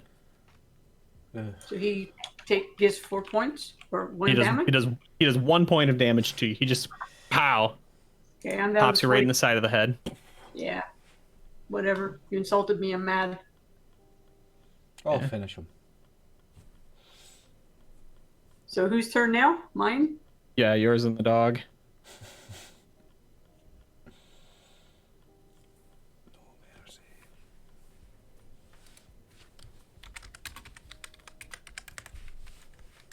Okay, you got him. Yep, 6. Yep. A damage. That was the D6 one for you. again? Yeah. Yep. Any qualifiers? Nope. Not a lot of bonuses in this one. 5 points of damage. Okay. Yeah. So he. So he took 6 damage and now 5 damage. Mm-hmm. And then the dog. Oh, so he's not dead. Okay, fine. Be like No, that. he has 27. Yeah.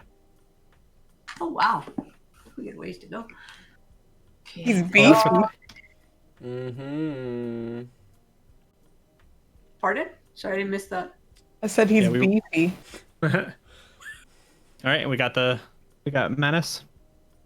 Menace is just a 1d20. Yes, but he's got a. Oh, So sorry, I this didn't guy's put a 6 AC. qualifier on it. That's okay. Yeah, you hit He's got to take a 15. because you needed an 11 or higher. That hits armor class Okay. -1. Oh no, maybe it was a 9. You hit though. Yeah, you hit. So 2d4. There used to be a way to Oh, there's the last rolls. There they are. How'd we do? 4. 4. Who the fuck be these people? Who the? Yeah. The Elven Supreme So- showed up. Yep, looks like it. Eh? So yeah, so he's more than halfway dead, right? And he's like breathing heavy, and he's like, you know, resting on his knees almost, right? And he's like just trying to block you more than he's actually attacking. As 5 elven guards show up, and they're like, "Everybody, drop the weapons!" Right? And they're just sort of yelling from their masks. This chick offering a sword out. She's doing the Picard. Please, Drop friend, your weapons, but choose take to this one." live. So that's going to be our first break, in fact, as we cut away from Amistan picking a fight in the streets. Dero got away, and everyone's getting arrested. Nice. All right. Nice. Yeah. I'm so proud you got arrested before the first break. That is absolutely a personal best for any of us. Yeah, I mean, technically, Goofin, if you want, you can try and make a run for it, right? They haven't got you flanked or anything, right? They just came rolling down the street. That's what the D4 -1 was how many rounds before they show up, and it was imminent, right? Because you're fighting you're street fighting during a curfew, like during an invasion. So, Yeah, but I don't know there's a curfew. okay. We'll I go with just that. showed. I got teleported into the middle of town, and It's true. there's all I felt people around. I felt like it was part and parcel to the dragon telling you to be cool. Tell that to the judge. And you're like, I'm gonna pick a fight. I'm gonna pick a fight. He just said be unseen, so I'm like, okay, well, just be cool around the other dragons and. Need to take some notes from that Darrow. yeah, run so, that away, get out of there. Okay. yeah, we're gonna grab our first break really quick. I'm gonna stretch my legs, refill my drink. Thanks, y'all. And we will have a gold spear and Snorri filled second half of our night. I'm looking forward to it. Don't you worry. Actually, you're in my stream, right, bro? Yeah. Do you have a command for this? Oh my god. The Honourable Merciful GM has killed 8 players and 2 henchmen thus far. RIP, Bad Earth, Thaddeus, Eidos, Eliphas, and henchman, Creepy Necromancer, and Fighter. Halbjorn, Yorison, Ilaria, Jarek, Steve Logman, Otto, C2, or He2? G2, yeah. G2, Noel, and Ak. Jesus. So we're still alive then? Yeah, that's got to get updated. That hasn't been updated in a year. No, Yeah. no. Yeah, we I are still alive. don't see Arix on that list, David. That's true. See, we were speculating on how. I'll spoil it for you. I gotta update this. yeah, I have a kill count command I'm too Damn. nice. because I am a piece of shit. I've not killed enough player characters in my games. Too nice. All right.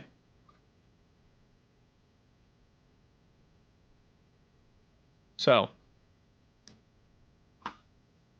we cut back Am I in. actually arrested, or am I still in the street? Well, I will only ask you one thing. Are you surrendering or are you running?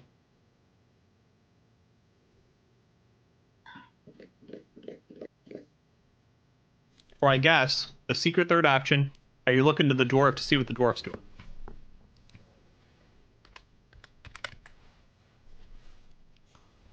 Never surrender.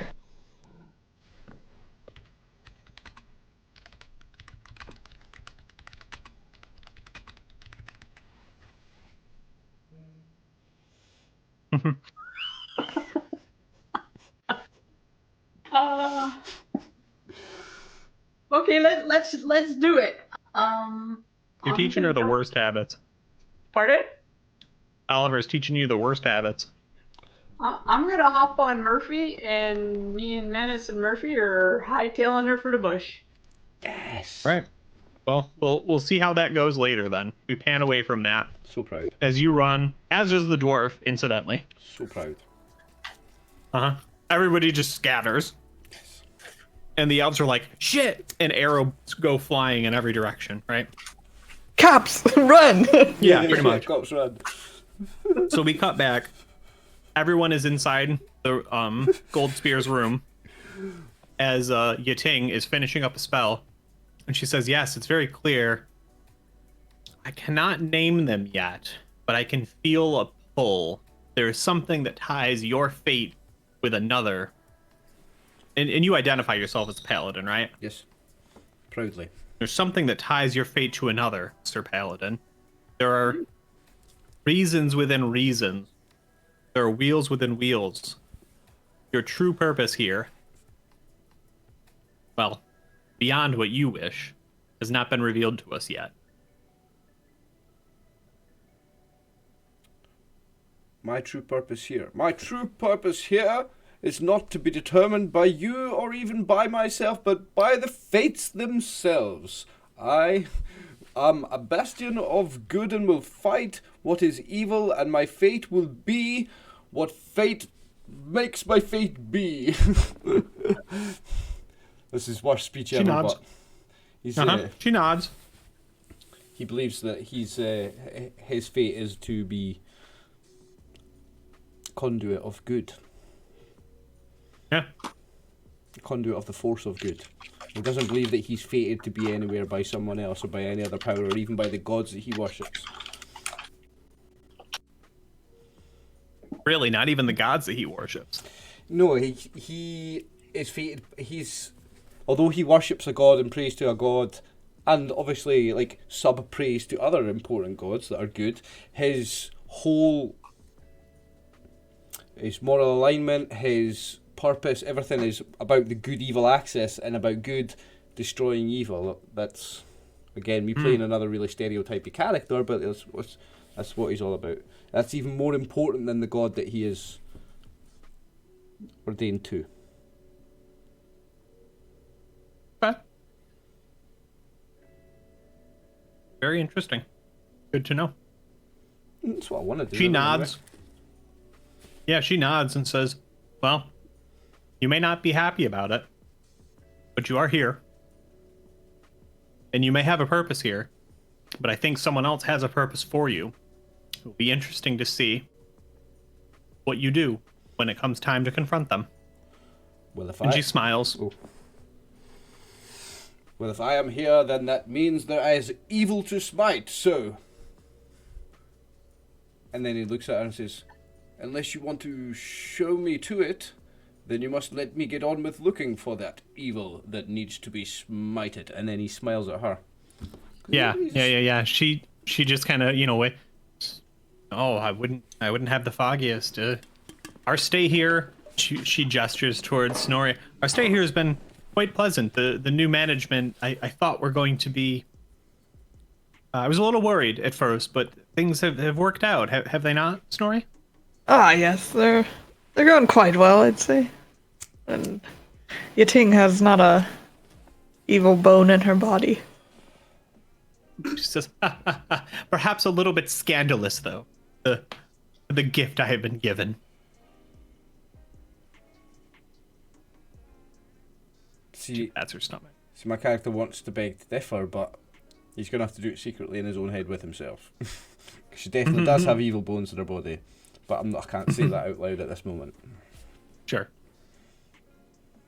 But I'm aware that she definitely does have evil bones in her body, and I'm going to have to tell Snorri about that later. Right. Snorri, I think perhaps Goldspear will need some aid. Right. At least getting the lay of the land. There may be questions should the elves stop him. Won't Right, be able yeah. to explain how he got past the long O. So he must have adventured in with you, yes? Yeah, of course. Make sure that you're not out wandering too late. They've got a curfew in order right now. A curfew, And we just hear, right? We would hear, we wouldn't see visually, but we would hear Alisson, right, huffing and puffing and yelling to Menace, come on, keep up, that turn up there, or whatever it is. running through the street. Yeah. Nice. Yeah. So what do y'all want to do? I mean, it's kind of tough. We're stuck because there's a lot of action going on in one scene and like fucking bar simulator in the other one. My questions are for Snorri at this point. Yeah, we could take a walk. Shall we walk and talk, dwarf? Right. Yep. Let's go. Let's go indeed. So I'll leave my horse in the stable and we'll go for a walk, and it's past curfew, right? Yeah, I mean, you're allowed to like kind of wander around the tavern, right? If you try and go further than that, you might run into trouble, but it's your call. I'm Duke Sorrel Goldspear the Fourth. I'm sure there will be no trouble.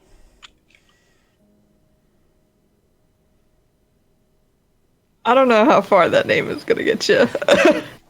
Remember, this is the main thing about this character. He is of noble birth, but he's so far down the line that no one Yeah. cares. So it's kind of a joke, his nobility. So just walking around the tavern, would we happen to hear Amistan at all? Depends on which way they run. It's possible, but I don't think we're quite there yet. So we'll keep with you two right now. Okay, so All right. Snorri, good dwarf, you are the spouse-to-be of my quarry. Yeah, something like that. I mean, we hit it off great, you know. We really had this connection, but she had to go do something with her companions and didn't come back. Ah, dwarf, it is beyond my lay-on-hands abilities to cure this hurting heart of yours. We must find your beloved, and we must do so pronto, please. Show me the way. Where must we go? What must we do? Who must we speak to? I don't remember if we ever told Snorri where we were going. Probably not, because I just remember telling him to hide or stay in the state. right. Stay safe. I don't think we did. Well, hold on. Wasn't he there when the guards came and told and said that we needed to go now? Because they took us somewhere. Right, yeah, he was hiding though, but I don't know that he would know where we went. Yeah. Yeah, I don't, you know, that's what's nice about having the VODs, right? We could go back and watch. At best, I think he's probably aware that you had to pick between a few different choices, right? Like that you knew you were going to go up against Prefect or Lorik, but probably not which house specifically. We had so many. I think best case scenario, he at least knows that we were working for or doing something for or talking to the representatives of the Elven Supreme. Is that right? That's who had Primus said. and his friend. Yeah, The representative of Primus. Primus, yeah, Primus and Secundus, the order that is currently in charge. They had sent us, so he perhaps, at best case scenario, is what I'm saying, is he might have seen us speaking to them. So that might be his closest thing to a lead. Yeah, because I know that we did inquire about like the artifact with him a little bit, but didn't get into the nitty gritty yet. Now, we didn't tell him where we were going, I'm pretty sure. But he may have seen us talking to the people that sent us there.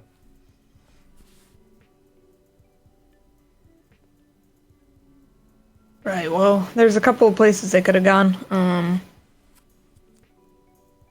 Maybe we can kind of canvass the area. I don't know how far we'll get tonight with the curfew, but... Well, if you think it's safe and sensible to wait until the curfew does not restrict our movements, then we shall, but urgency is urgency, and... I mean, what's the harm? We can start walking, at least, you know. We can maybe get somewhere, and at the most they'll probably just tell us to go back into shelter. Of course, for we are just getting some fresh air after all. Taking Right. a nice stroll, a nice walk, and if someone tells us to return to our lodgings, then we return to our lodgings, and we cause no trouble. Exactly. Okay, so we're going out for a walk. Okay. Well, I am going to, unfortunately, then cut the camera back to Amistan. So, Amistan, would you continue trying to run towards where you had been led to believe there was shelter? Right, you've got the name, 12 Golden Geese. It's on another island, so you're gonna have to sneak onto a boat or start swimming. So these guys are in a different island than I am? Mm-hmm. But right now you've got guards on your tail, so it's like, well, shit. Well, I'm not sure they can keep up with me on horseback and a dog. See?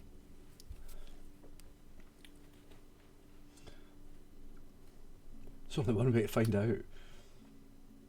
Yeah, What I was just want to that, see Oliver? what your plan is. Well, I don't know anything of the lay of the land. I know there's 5 people there. Would I know that they are guards? They told me to drop my weapons, but You can suss that out. Yeah, I think that's fairly obvious. Okay. Would I know the islands are related? That the people on one island are related or affiliated with people on the other island?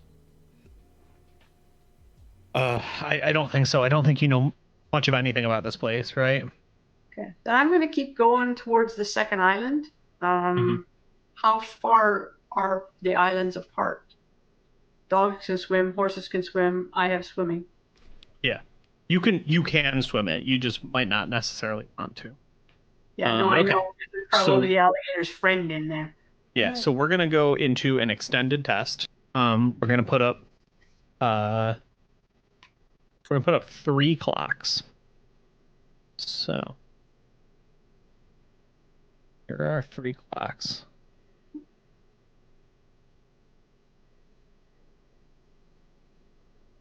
All right. I suspect this is dump goofing into the deep end of D&D.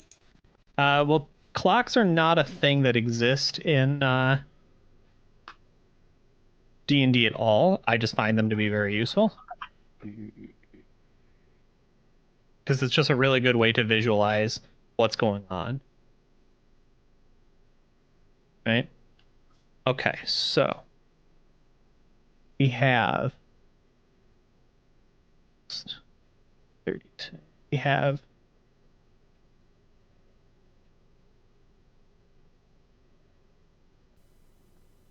I'm looking at this through the other streams, by the way, 'cause you've not changed my map, but you've changed yours and Bruce. It's on the bottom of the Oh, line. no, Yeah, yeah, say- I've just not as moved. I say, everyone Yeah. should be there. Sorry about that. I'm so stupid. I just hadn't moved. Oh, you're good. I just had to scroll You're good. down. I happen to have it small enough that they appeared. No, that was Yeah, I absolute apologize. That was idiocy me from just. No, you're good. You're good. I just scrolled down, and if you weren't watching, you know what I mean. It looked like a new screen. Okay, so the elves catch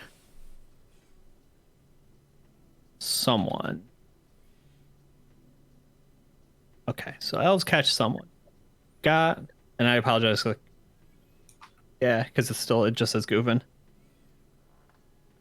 It's not spelled correctly, but Amistan gets I refer away. Also, I refer you to the movement speed of a dwarf and the movement speed of a dog and the movement speed of a ranger. Sure. Just trying to help you, give you a chance here, Goose. I'm on your side here. We've got the elves catch someone. Amistan gets away. Also have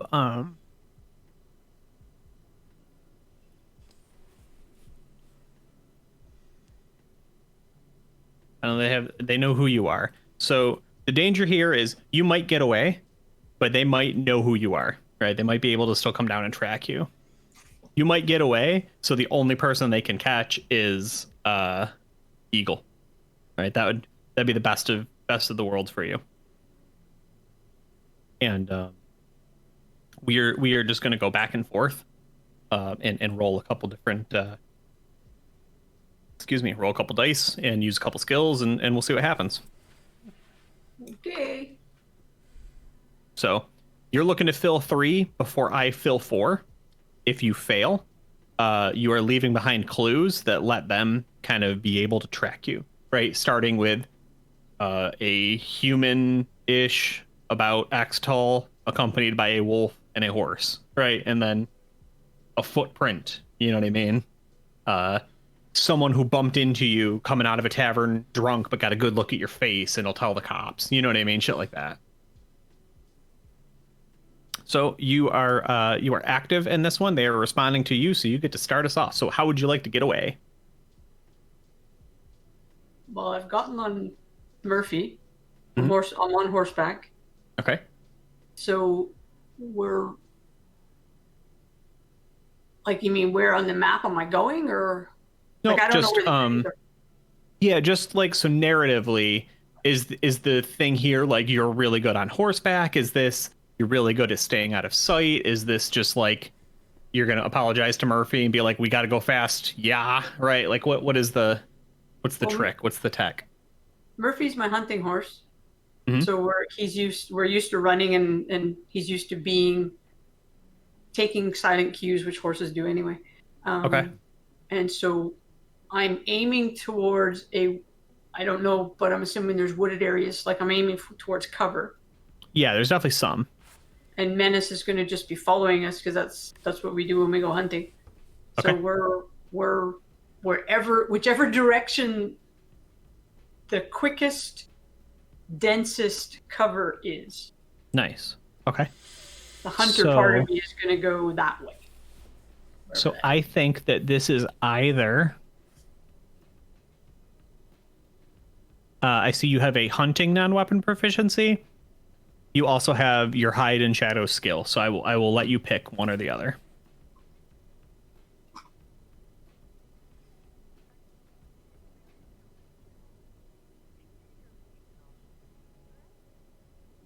I'm going to say hide in shadows. Okay. So you can just go ahead and click that. If it asks you for a bonus, you are getting a plus 15, right?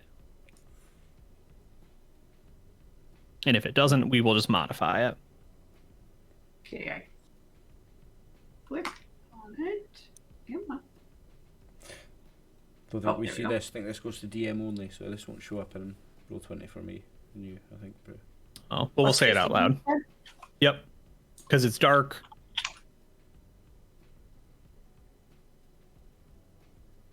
Okay.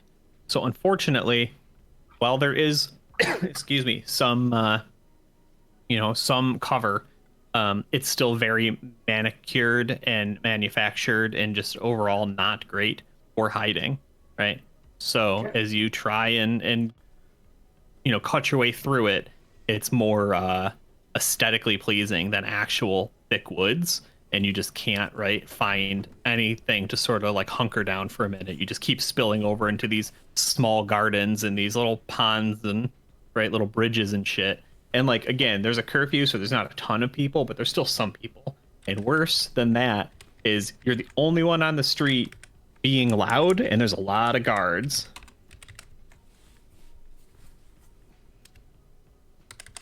Yeah, so to explain the 15, right? A 20% chance on a D100 is like what, 1 in 5, whereas if she had rolled her non-weapon proficiency hunting, she'd probably be closer to like a 50-50. So the disparity between those two just seemed way too high for me. So I wanted to even it out a little bit. Yeah. On the fly balancing, that's the style of DMing that I love the most, man. I'm proud of that. Yeah, we gotta make it a little reasonable, right? I love your pie So chart. I now, love your little Trivial Pursuit game, man. That's an amazing little new mechanic I've never played before. Absolutely love a homebrew mechanic. If you Google Blades in the Dark clocks, I can send you a link later. I've seen it before. That's just I'm just stealing them wholesale. That's right. Yeah, you showed me before. I remember this. It's really cool. Mm-hmm. Really cool. They're just they're really good visually, right? It's just very clear. Like this happens. Right? It's just like is a better skill challenge, right? A skill challenge wanted to do hung up on numbers, whereas this is very clear. It works great for streams. Yep. Visual. I think it like a Trivial Pursuit thing, and you've got to fill yours up first. Mm-hmm. Yeah, exactly. So we will now let's see how these elves do. So just going to roll.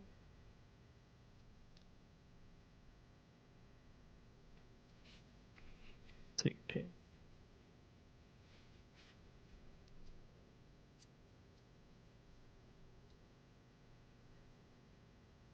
So they're just rolling an unmodified D20 with a target number of 14 as they're sort of just legging it after you, trying to keep up and kind of shouting. Okay, so they don't get it, right?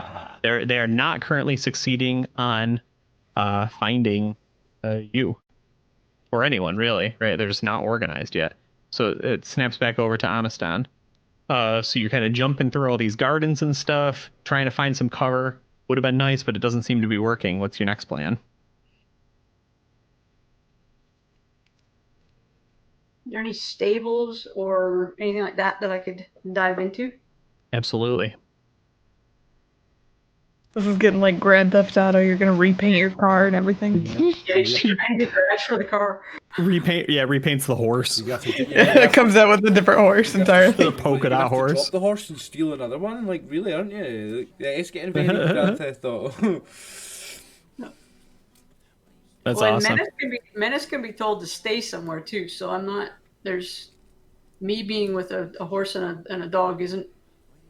He can go off and hunker down and hide and come back later. Like that's part of hunting. Is we separate. So. Right. But yeah, somewhere around. What do I roll? Is your goal like, will you just stay there and hide, or is this just looking to kind of keep your horse safe for a little while? All of the above. I don't know yet. I'm just being chased by these guys that I don't know. I don't know why. I just know I'm in trouble. I've just landed. The horse doesn't know where anything is. So I think I like this as here. This is once again balancing on the fly, right? I think this is a charisma check to keep not only the horses from getting spooked, but whoever is kind of in charge of keeping a hold of them at night, right? But here's the kicker: you have a lot of money. So you can make this very easy depending on how much money you want to throw at this guy, right? Because somebody comes in and you're like in a panic sweat, you're bleeding, right? You've got a dire wolf that looks terrifying. He can hear even if they're not hot on your heel, yelling all over the place. It's the middle of a lockdown. You look very guilty, but also you have a lot of money, and that's like the greatest superpower in the world. What's Menace's response to that person? Are they threatened by them? Like, he didn't like the dwarves. Yeah. What's his response to this guy? I mean, this is a guy that looks more scared of you than anything else, and just kind of like looks, he does that thing where he's like, I hear guards and I can just not be part of this situation anymore if I just yell, right? And then Menace gives, him a look and he's like, I'm just afraid of everything right now. I didn't sign up for this. He just looks like an innocent commoner. Okay, Amistan looks at him and says, I need your help. Will you help me? I have some money I can give you. Will you help me? It's like, I can't do anything illegal. I need this job. What's your job? I sit here at night, make sure the horses don't get trouble. That's okay. Well, my horse will just be in the stable. You won't get in trouble. Okay. Did your horse commit a crime, perhaps? No, he didn't do anything. Oh, good. Good. That's very good. Can't have any criminal horses in here. Nope. So I can take his saddle off, put everything down, take his bridle off, just so he's in the stall with looking like the other horses. That's okay. Yes, it'll be the stabling fee, and then we'll have to sign a couple things so you can come back and pick him up later. Okay. And how much would you like in addition as a gift? Right, and like the guards are getting closer, right? And now we find out the truth of this man. Is he a good person? Right? Will he help out someone in need? Does he say fuck the police? I hope so. Or does he smell some profit to be made? So the higher he rolls, the more decent of a person he is. The lower he rolls, the more he wants money. The fuck out of here with these damn 12s. I think that he kind of swallows hard and he says, well, I can lose some of these names and not ask any questions and not see anything for 50 gold. Sounds wonderful. Thank you very much for your help. Right, and in his head he's like, should ask for more, idiot. But he's a little more moral than he is greedy, so he nods. He says, okay, come back in a few days and your horse is safe. Yep, safe horse. Thank you very much. And your name is? The Bert. I'm Bert. Bert. Nice to meet you, Bert. Yes. Uh-oh. All right. Why? So Amazon takes the saddle off. Everything makes Murphy look like he belongs there. Yeah, a normal horse. Yeah, just So a we'll- normal horse. Hasn't been out running Yep. around. So it'll be 75 gold total, and they'll keep your horse there for a week. Should you like feed, water, etc. Right, 25 for the normal fee, 50 he asked for, and Okay. you've filled out one slice of your pie of you getting away, because now you're a normal, innocent-looking person walking around, not fleeing on horseback through the middle of the city. Although the Yep. question is, where is Menace?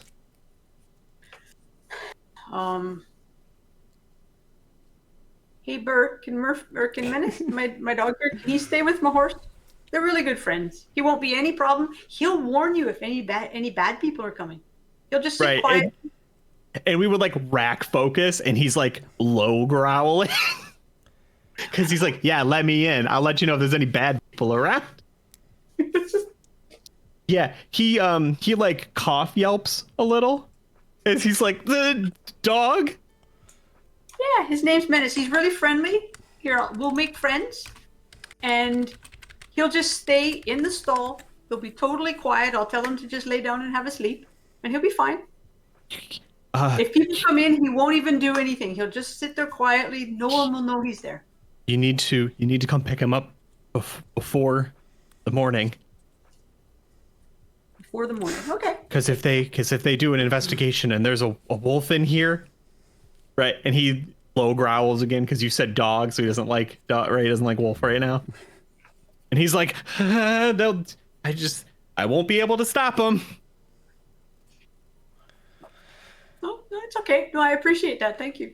He's had a rough day, so I'm just wanting him to lay down and have a rest. Okay. Bert. What's your name? I won't write it down, but just.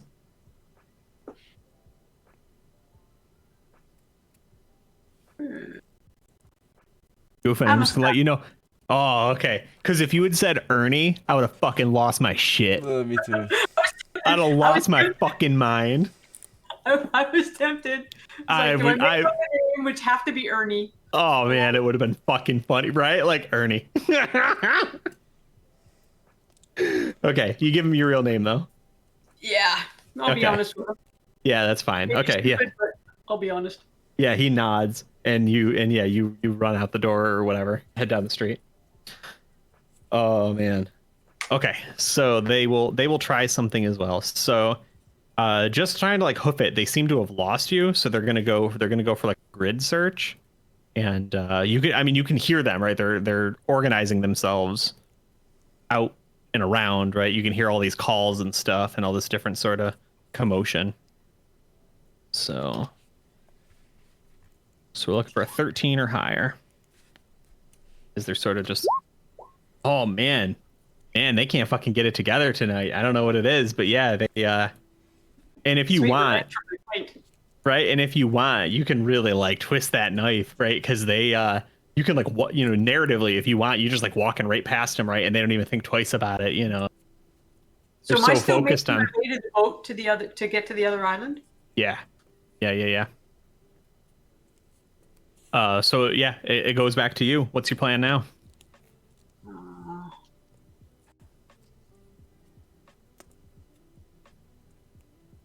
He sees that they're distracted by a lot of stuff. Amastan. So he Mhm. goes. Does he know where the dock is? Ish, right? Okay. So he heads as quickly as he can in that direction. Okay. And I he's not see you. working- I see you have endurance as a non-weapon proficiency, which I imagine goes off con. So if you want to just roll a con saving throw, which you're very good at, right? To just like sort of hoof it, right? Just kind of stay the path, horse march, and get out of here. What do I roll? There's no. Yeah, just do a d20. We'll bump it against your con. So an 18 or lower on a d20. Excuse me. Because you're very good at this. Nice. Right? Just like going and getting it done.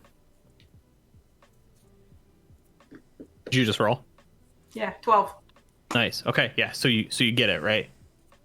Even if you're tired, even if you're weary, even if you had a very long day, one of the things Amistan excels at, right, is just head down, keep pushing. He has an almost dwarven constitution. Yeah, truly. He's been Okay. hunting since he was a little guy, running around the bush. Right. So you fill in another of your blocks here, right, as you just kind of pushing and making it happen. Just got to get to the dock. Get to the dock, you get free. All right. So, their previous tactics have not been working. So, Oh yes. they are now switching to just some forced interrogation as they start knocking on every door, waking people up and tossing the place, kind of like creating some urgency in the neighborhood, in the surrounding areas, right? Like, if you see something, say something kind of shit. And, It's a shakedown. yeah. Let's see. All right, we finally gotten one. So I am going to go. They're gonna catch somebody. I just don't know that it's gonna be you.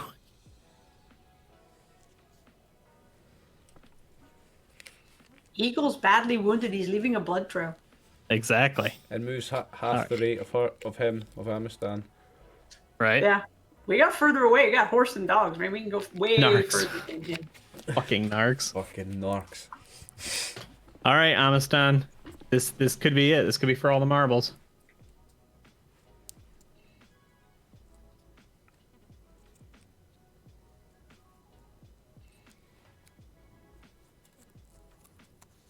You got one last thing. And I suppose I would be remiss if I didn't point out, you do still have the superpower of just a lot of money. If you just want to walk up to that dock, throw a stupid amount of money down and be like, I'd like to leave. A boat, please. Yeah, right. And they're just like, okay, that's enough money for me to say yes. That's what money's for, like. Absolutely. So I'm at the dock then. Okay, I wasn't sure where I was. Yeah, so the way this is done is that narratively we're kind of snapping back and forth across a lot of different situations, right? Like when we kind of enter a skill challenge, you could literally say like the thing that could happen is like I want a melee, right? Like I'm moving and one of the guards just happens to walk in my way. I'm hiding in cover. His back is turned. I jumped out and club him to get by, right? It's really however you want to frame the situation. Conversely, you could also say, I've made it. I'm finally there. But an ornery, dock worker, right, is the thing that's keeping me from escaping. I'm going to bribe him. When we do a skill challenge, I'm just going to ask you, like, what skill do you want to use and how are you using it? So there's a lot of narrative control. Does that make sense? No, that makes sense. Thank you. Yeah. So I've found the dude with a boat. In other words, that's what. Yeah, if that's what you would like, right? Like if you just want to straight throw money at the problem, you have enough money that you can do that. Conversely, if you want to like gamble a little on your skills, you could be like, oh, there's two guards waiting at the dock's edge because they know that's where I'm trying to go, or it's one of the places I could go. I want to take both of them out before anyone notices, right? Or whatever it is. No, if you were RX, you could be like, I put on my disguise kit, right, and I just walk right past them because whatever skill you think is going to be most effective. Just remember. Probably right now, money. Yeah. I mean, the money's an easy one because it's always the right shape. Yeah. Well, I see. So what I do is I'd walk up to the guy and I go, "How much for a boat to the what island am I going to? I need to go. I don't want to tell him where I'm going." Yeah, they would have some name for him. I don't know what it is. I never really cared about the world building in that way. But he I would just don't want to tell him where exactly I'm heading. Yeah, and he would just sort of kind of lazily look up. He says, well, since we can only operate at 8, 10, noon, 2, 4, and 6. So you're going to have to wait till tomorrow. I'm sorry.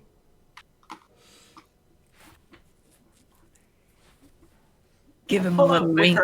And say how much to go now.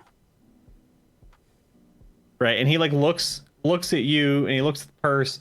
Here's the guards, right, kind of making a commotion. He goes, "Oh, one of those, eh?" Mm-hmm. Unfortunately, And I don't have to roll for this guy's greed, because I know he is. And he says, oh, okay. Well, here's the thing. Need this job, which means I have to get taken care of. So let's call it 3,000. And I think I know there's a boat for you.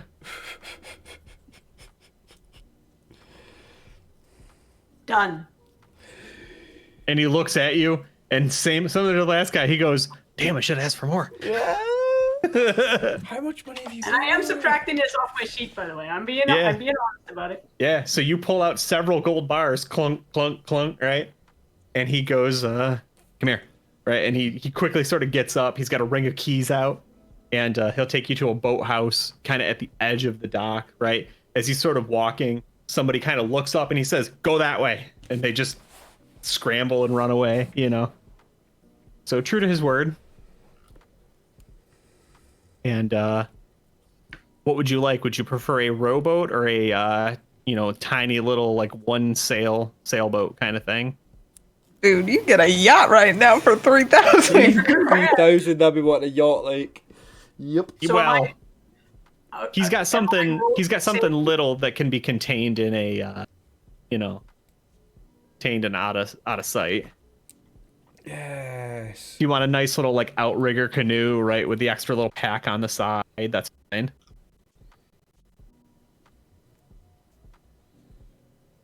So I'm the one who's also manning this boat, correct? Yeah. I mean, unless you want him to take you. Like you paid him enough. He doesn't For mind. 3,000. You better be cooking our meals and that. Yeah, pop those champagne open. Get some wakeboarding in. Yeah. What's the wind condition like with the sails? Let's see. I'm just thinking rowing is consistent. Wind isn't. Well, we decided it was raining earlier. So there was a storm somewhere not too far away. You said it was coming down in sheets of rain. That means wind. Yeah.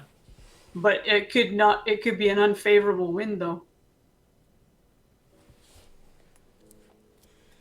I don't know a lot about sailing, but I'm I assuming. mean, you could always just pull up the sail and row it too, I would think. The wind force is considered moderate, 16 miles per hour or 25 kph, with a 50% chance of extinguishing candles, torches, and similar unprotected flames. Okay. Let's take the sailboat because it also has oars. I like you have to have a backup plan. Mm-hmm. Yeah. All right. Yeah, so he gives you, a little, low profile, right, angled sort of one And he's coming sailboat. with me, right? If you would like him to, he will. He's not Yes. necessarily offering, but you paid him a decent For amount. 3,000, you're coming with me, bud. Okay. You know where you're going, and you know where the dock is, and how we can land safely without being seen. Yeah, he goes, okay, where do you want to go? I'm gonna Because go you to didn't that tell him the island. initial. Yeah, you didn't tell him the initial location at first. I can see the island I want to go to, right? Mhm. I want to go to that island. Okay. Yeah, and I don't know. I've never been on a sailboat. I've been on boats, but not sailboats. Is he, right, whatever, ties some shit off, I guess. Off they go. Puts the sail in the right direction for the wind. Yeah. It's the little rudder steers. I know nothing Yeah. about sailing. And you slip away into the night. Amistan gets away. Yes. Well done. We'll do one more roll for the guards. Let's see. Okay. Well, they're on their way to catching someone. Ooh. I'm not sure if they'll catch Eagle though. These They did not bitches are have- gonna show up and arrest me.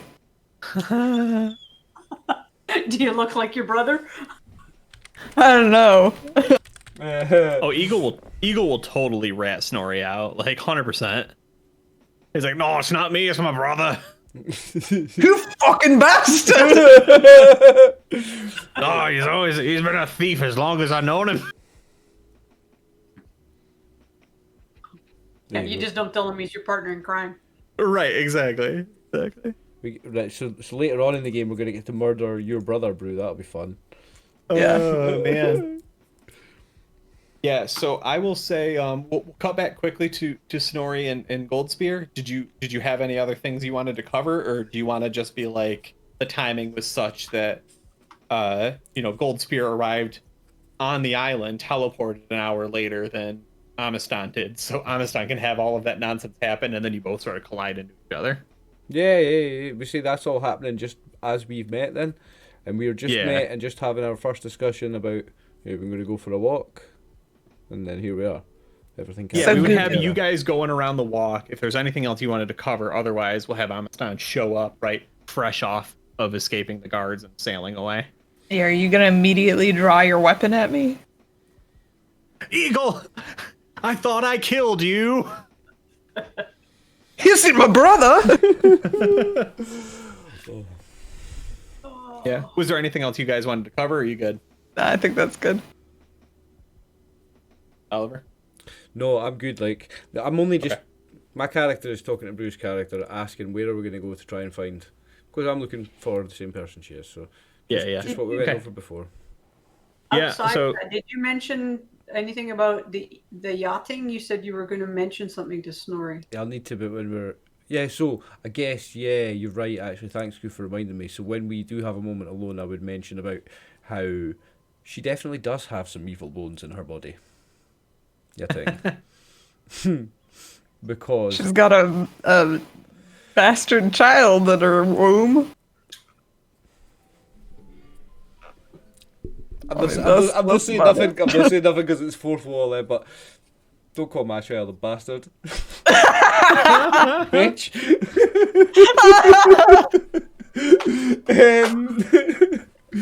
No. Say, hold on, wait. Let's check the kill count. Oh no! Oh, okay. No. Still no Rx. Still no Don't Rx. worry. Okay. Still no Rx. Could go either way. We'll This is see. not a bastard orphan child yet. Jeez. Would Snorri have known that Rx was the dad? I don't know. It's a thing in my head. I was going to check with Oliver a little while later, and then we jumped ahead like 6 months or whatever, and I was just like, "Fuck it, that happened." The thing is, the way I was playing Rx, and he had an 18 charisma, just like myself in real life. The way I was playing him is that any pregnant woman around, he could potentially be the father. There could be a room full of pregnant women, he could potentially be the father. That's the kind of guy he was. Yeah, because didn't you crit on both sisters Yeah. for your giving them the eyes, the smoldering eye. Aye, to be crude for a second, he banged both sisters. He definitely did, because I rolled, like, when I was like chatting them up, you made me roll, and I rolled a critical 20 both times on both sisters. Yeah. And I slept with Yating before we found out how evil she was. The first time we found Yes. out how evil she was. Yes. That was very smart on my part. Not very smart on the last character's mind's part, but that was that character. It is what it is. Yeah, so I guess in response to you saying that she's evil, Snorri would probably just, indicate that she'd had a hard time because the father of her unborn child went missing alongside Winnie. Oh. Right, so I guess his response is, a companion, you say? A companion of your spouse-to-be is the father-to-be of the child-to-be of the mother-to-be. Yeah, Right. yeah, sounds about right. Okay. And then Amistan shows up and says, "To be or not to be?" Yeah, that is the question. Apparently, it is to be. The plot thickens. Right, yeah. I mean, she's just had a hard time, Yes, yeah, of course. It's hard to be a single mother on your own. We must. So, he was a companion of your spouse to be. So, if we locate your spouse to be, perhaps we will locate the missing father of this child, and we can do another great deed here, and this woman won't seem so inherently evil. Right. I mean, I think that she's more, maybe not evil, but, misunderstood right now because her lover has been missing You know, just like my Winnie has been missing. I understand that there are affairs of the heart involved here, dwarf, but please listen to me. I specifically cast a spell on this woman, and she is inherently evil, not misunderstood. I did not cast detect misunderstoodness. I cast detect evil, and she very much is evil. Well, Is Amazon hearing this, or is he nowhere around? Yeah, I think you're about to show up. Okay. yeah, wouldn't know anything about her being evil. She's only ever been kind to me, so. It's usually the way with the most evil ones. They are sneaky and devious. Oh. How they start their devious, cunning, evil plans. They infiltrate and they befriend and they backstab and... Yes, she is an evil woman. And we must find what she is up to and we must stop her and kill her. I mean, have her arrested. Or kill her, whichever works. Yeah, I'm gonna take all that with a grain of salt. Like I say, he's Crusader against evil, and he casts detect evil on this woman, and she definitely is it. But for now, he has to put that aside. He just wanted you to know, but he has to put it aside. We have more pressing matters, like where is your wife to be? So, Amistan, you have arrived.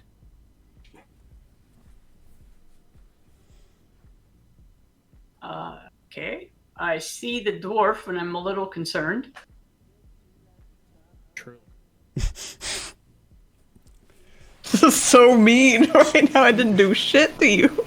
Amistad just kills dwarfs on sight. It attacks dwarfs on sight. Is this how Elmet felt before he died? I just looked at the dwarf and went, "Uh-oh," internally.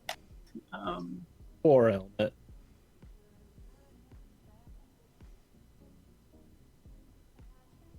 Would we? I guess. Would your character be panicked or anything? Like look like they're panicked or running or anything like that? Nah, fairly calm because he's gotten away. He's on a different place. He's trying to look inconspicuous, so not running. He hasn't been running. He's just walked from the dock to wherever you guys are, which I'm not sure where you are. But now, Yeah, we just out and about. But now you've not Just only seen a dwarf. You've just seen a dwarf who bears a familial resemblance to the one that you've just almost killed. Well, that's what I wasn't sure whether the dwarves they do look like brothers or whether dwarves or like I don't. Yeah. I don't know that you saw enough of him to really know, right? Like, I'm gonna be honest. You pretty much you jumped out of an alleyway and attacked two people that were doing nothing wrong. So he would have been back to me to begin with. Yeah. Yeah. I would just be a little suspicious of dwarves right now because Yeah. I don't know whether. Because we didn't do shit to you. No, just human nature, right? Like you. What, kill dwarfs on sight? Yeah. Yeah. So glad I would I played a probably. human.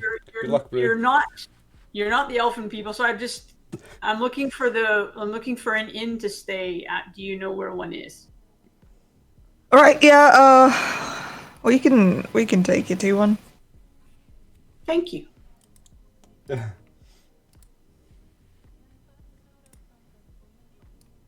that was his whole goal, was to find a place. Yeah. I guess we'll just start walking back to the inn. Yeah. So, what brings you to the town that we're in? I think I should be asking you that question. You don't look like you're from around here. I'm not actually. I hadn't expected to be here either. I was off hunting and then was here. Sounds like this fucker. Really? Certainly, yes. I also do not know how I got here. I'm very confused. But duty calls. I'm with you there. I know why I am here, just not sure how I got here. So why is it you're here? I am on a quest from my church, sir. Why is it you are here? I'm not certain, to be honest. As I said, I was off hunting, and now I'm here. I don't know anyone here. I mean, I know a sister of mine went off doing quests and things, but I think she came in on the Longo, but I don't know where she is. I haven't had a chance. But I don't know why I'm here. What a curious coincidence. I mean, we're both looking for somebody by the name of Winnie, but doesn't look like she'd be your kind. No. Maybe she was. I don't know. I don't know. Winnie, good sir, Winnie was a dwarf, like my friend here. A female one. In fact, she was the wife-to-be of my friend here. Do you know anything of the dwarf Winifred? Winifred the Noble. No, Winifred the Humble. That was the one. No, my sister's I'm name the was noble Elise. one. Oh! I think Alicia, you say? Yeah, she would have had a pony and a dark black, like a black. Oh, good old Morgan and Maverick. Yes. Right, Yeah, And who would like to roll for the fate for Morgan? Goof gonna roll the is probably D3. your... Like, if nobody gonna- wants to Your do duty. it, I'll step up. Yeah, who's gonna roll the D3? You go, Oliver. I don't Right. have the fate Like- of killing my horse. Like, My Okay. pony. I'm trying to be noble and chivalrous as a paladin here. If nobody wants to do it, I'll go ahead and do it. What do you want, Alright, 1d3? so Oliver. Yeah, so hold on. One. Yep. Sold. 2. Missing. 3. Safe. Sold, missing, safe. Right. Oh. The new owners, those fuckers, sold him. Thank her. God Amiston has a shit ton of money. I can get you a ladder, Snorri. I don't know if there's a ladder there, but there is. Man. Fucking. The hits start coming and they don't stop coming. Back to the... Those fuckers sold. Was it the pony? The Yes. mule? That's the pony. Oh, Pony. they sold the pony. They sold the pony. Morgan, the pony, was that? Yeah. Thankfully, there'll be a bill of sale somewhere. I mean, at this point, because she said that to Snorri, and Snorri recognised the dog and the horse's name, Duke Sorrel is going to go, "Oh, you know her! You know the companion!" Yeah, wasn't nearly as wonderful as my Winnie, but she had 3 companions. One was God. Rx, another one was Alicia, and then the third was this boy named Elmet, I believe. And so I turned to Amistan at this point and said, "And Alicia, she is the sister you seek." Correct. Ah, the fates have intertwined us. How curious.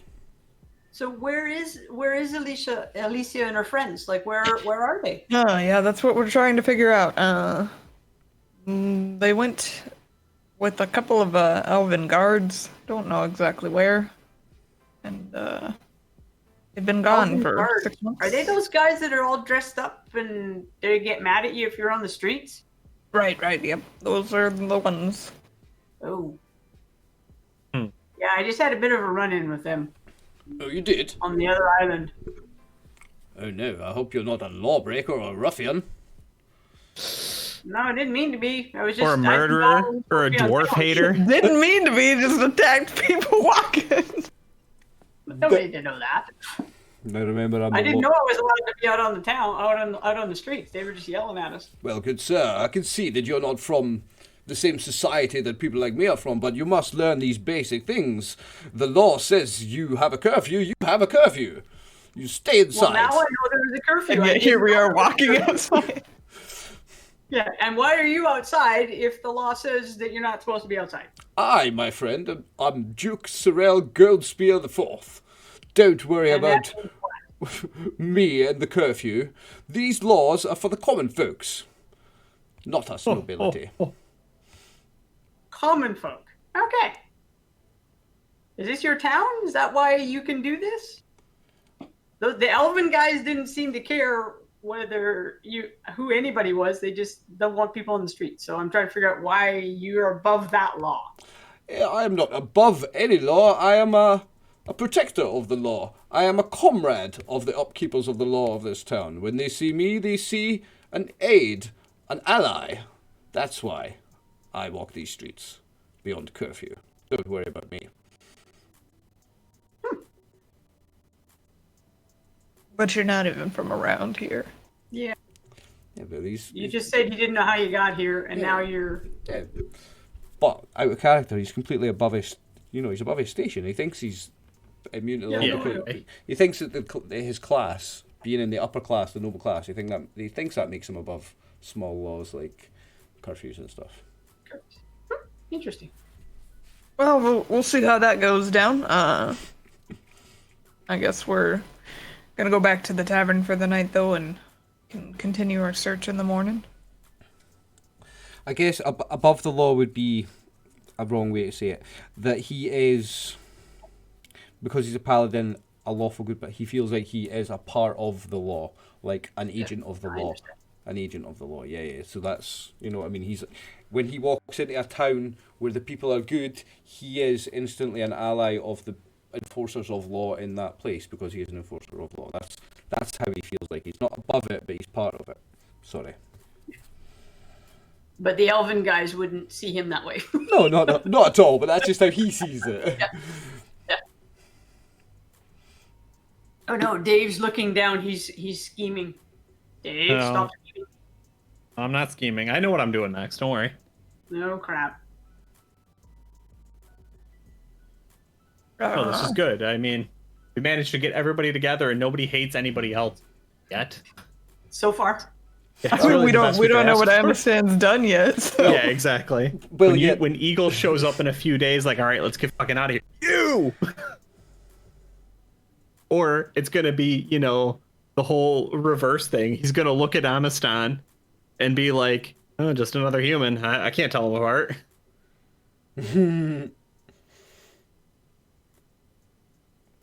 We'll see. Well, there is obviously, there's a little bit of distrust straight away because my character has seen this character come in covered in blood and talking about running away from the law. Yeah, there's definitely some suspicion there. So much so. Are you willing to share a room, or does Amistan need to get their own?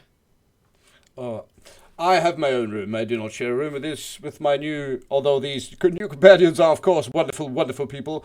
I have a room to myself. I require space, and no, he's too posh. He has his own room. Hey Goof, where are you keeping all your gold? I have a backpack and I have a lot of other. Yeah. Is it in your backpack then? Would I notice a coin satchel that is bulging anywhere? No. Just remembered what class you're playing. No, it was in his helmet's adventurer's backpack, junior adventurer's backpack. Yeah, Snorri can sniff out the gold. Remember. Ah.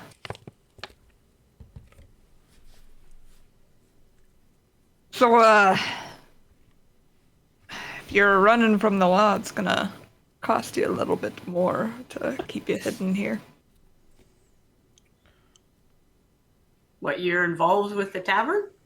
Ah, yes, I am. Yes. My good friend Yating runs it. Lying through your teeth.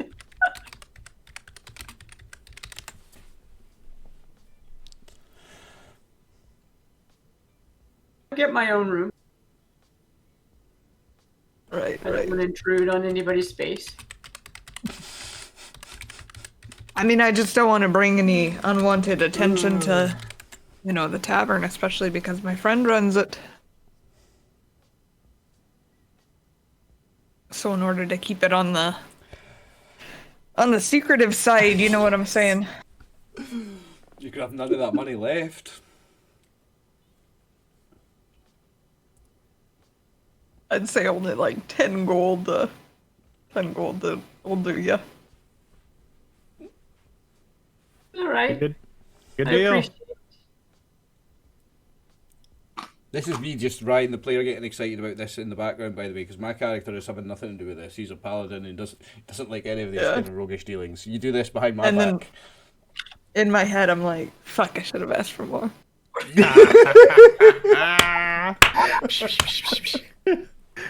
Said that without any trouble. Should ask for more. Oh. 41 gold, guys. More than I've ever had in my life. That's Things are good, looking though. up for Snorri. Right. Well, let's get to the tavern then. Yeah. I like that a lot. So the question I have is, it seems like the party is pretty united on wanting to like chase down, you know, what happened to Winnie, right? That seems to be like the most unified goal. Mm-hmm. And then obviously, Amistan, you need to get back there. Is your intention to get back tomorrow to pick up Menace and Morgan? Yep. Okay. And then try and chase down the other one there. Can't think of the pony's name. Or was the pony Morgan? pony I mixed was it up. Morgan. Morgan got sold. Yeah, I mean Morgan got sold. What was your other horse's name then? Morgan, or no, Murphy's my current horse, and Morgan was the previous one. Murphy. Got a fucking I need a Yeah, they're flow all chart. M's. I did it on purpose. Yeah, it's confusing.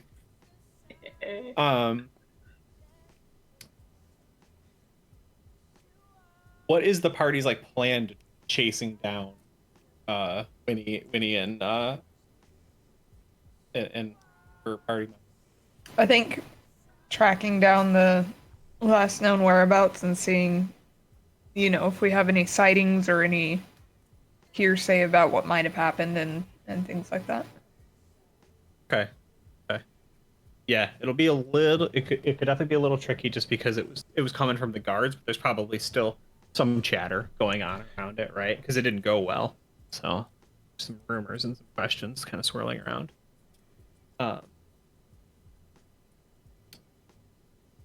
So I'm gonna end us just a touch early today.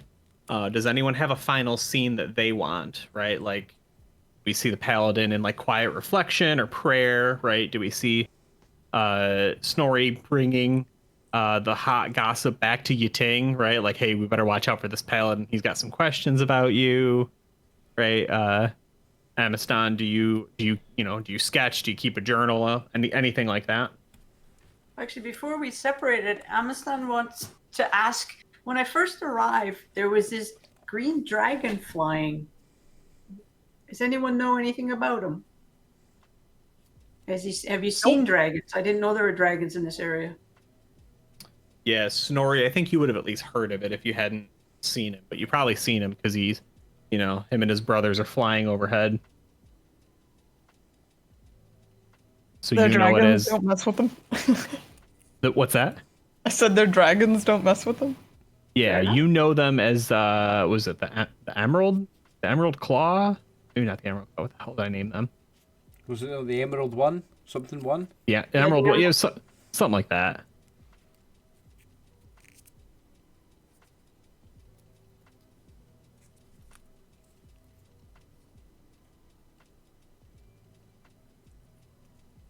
I can't find it. I'm only finding your Emerald Seekers stuff.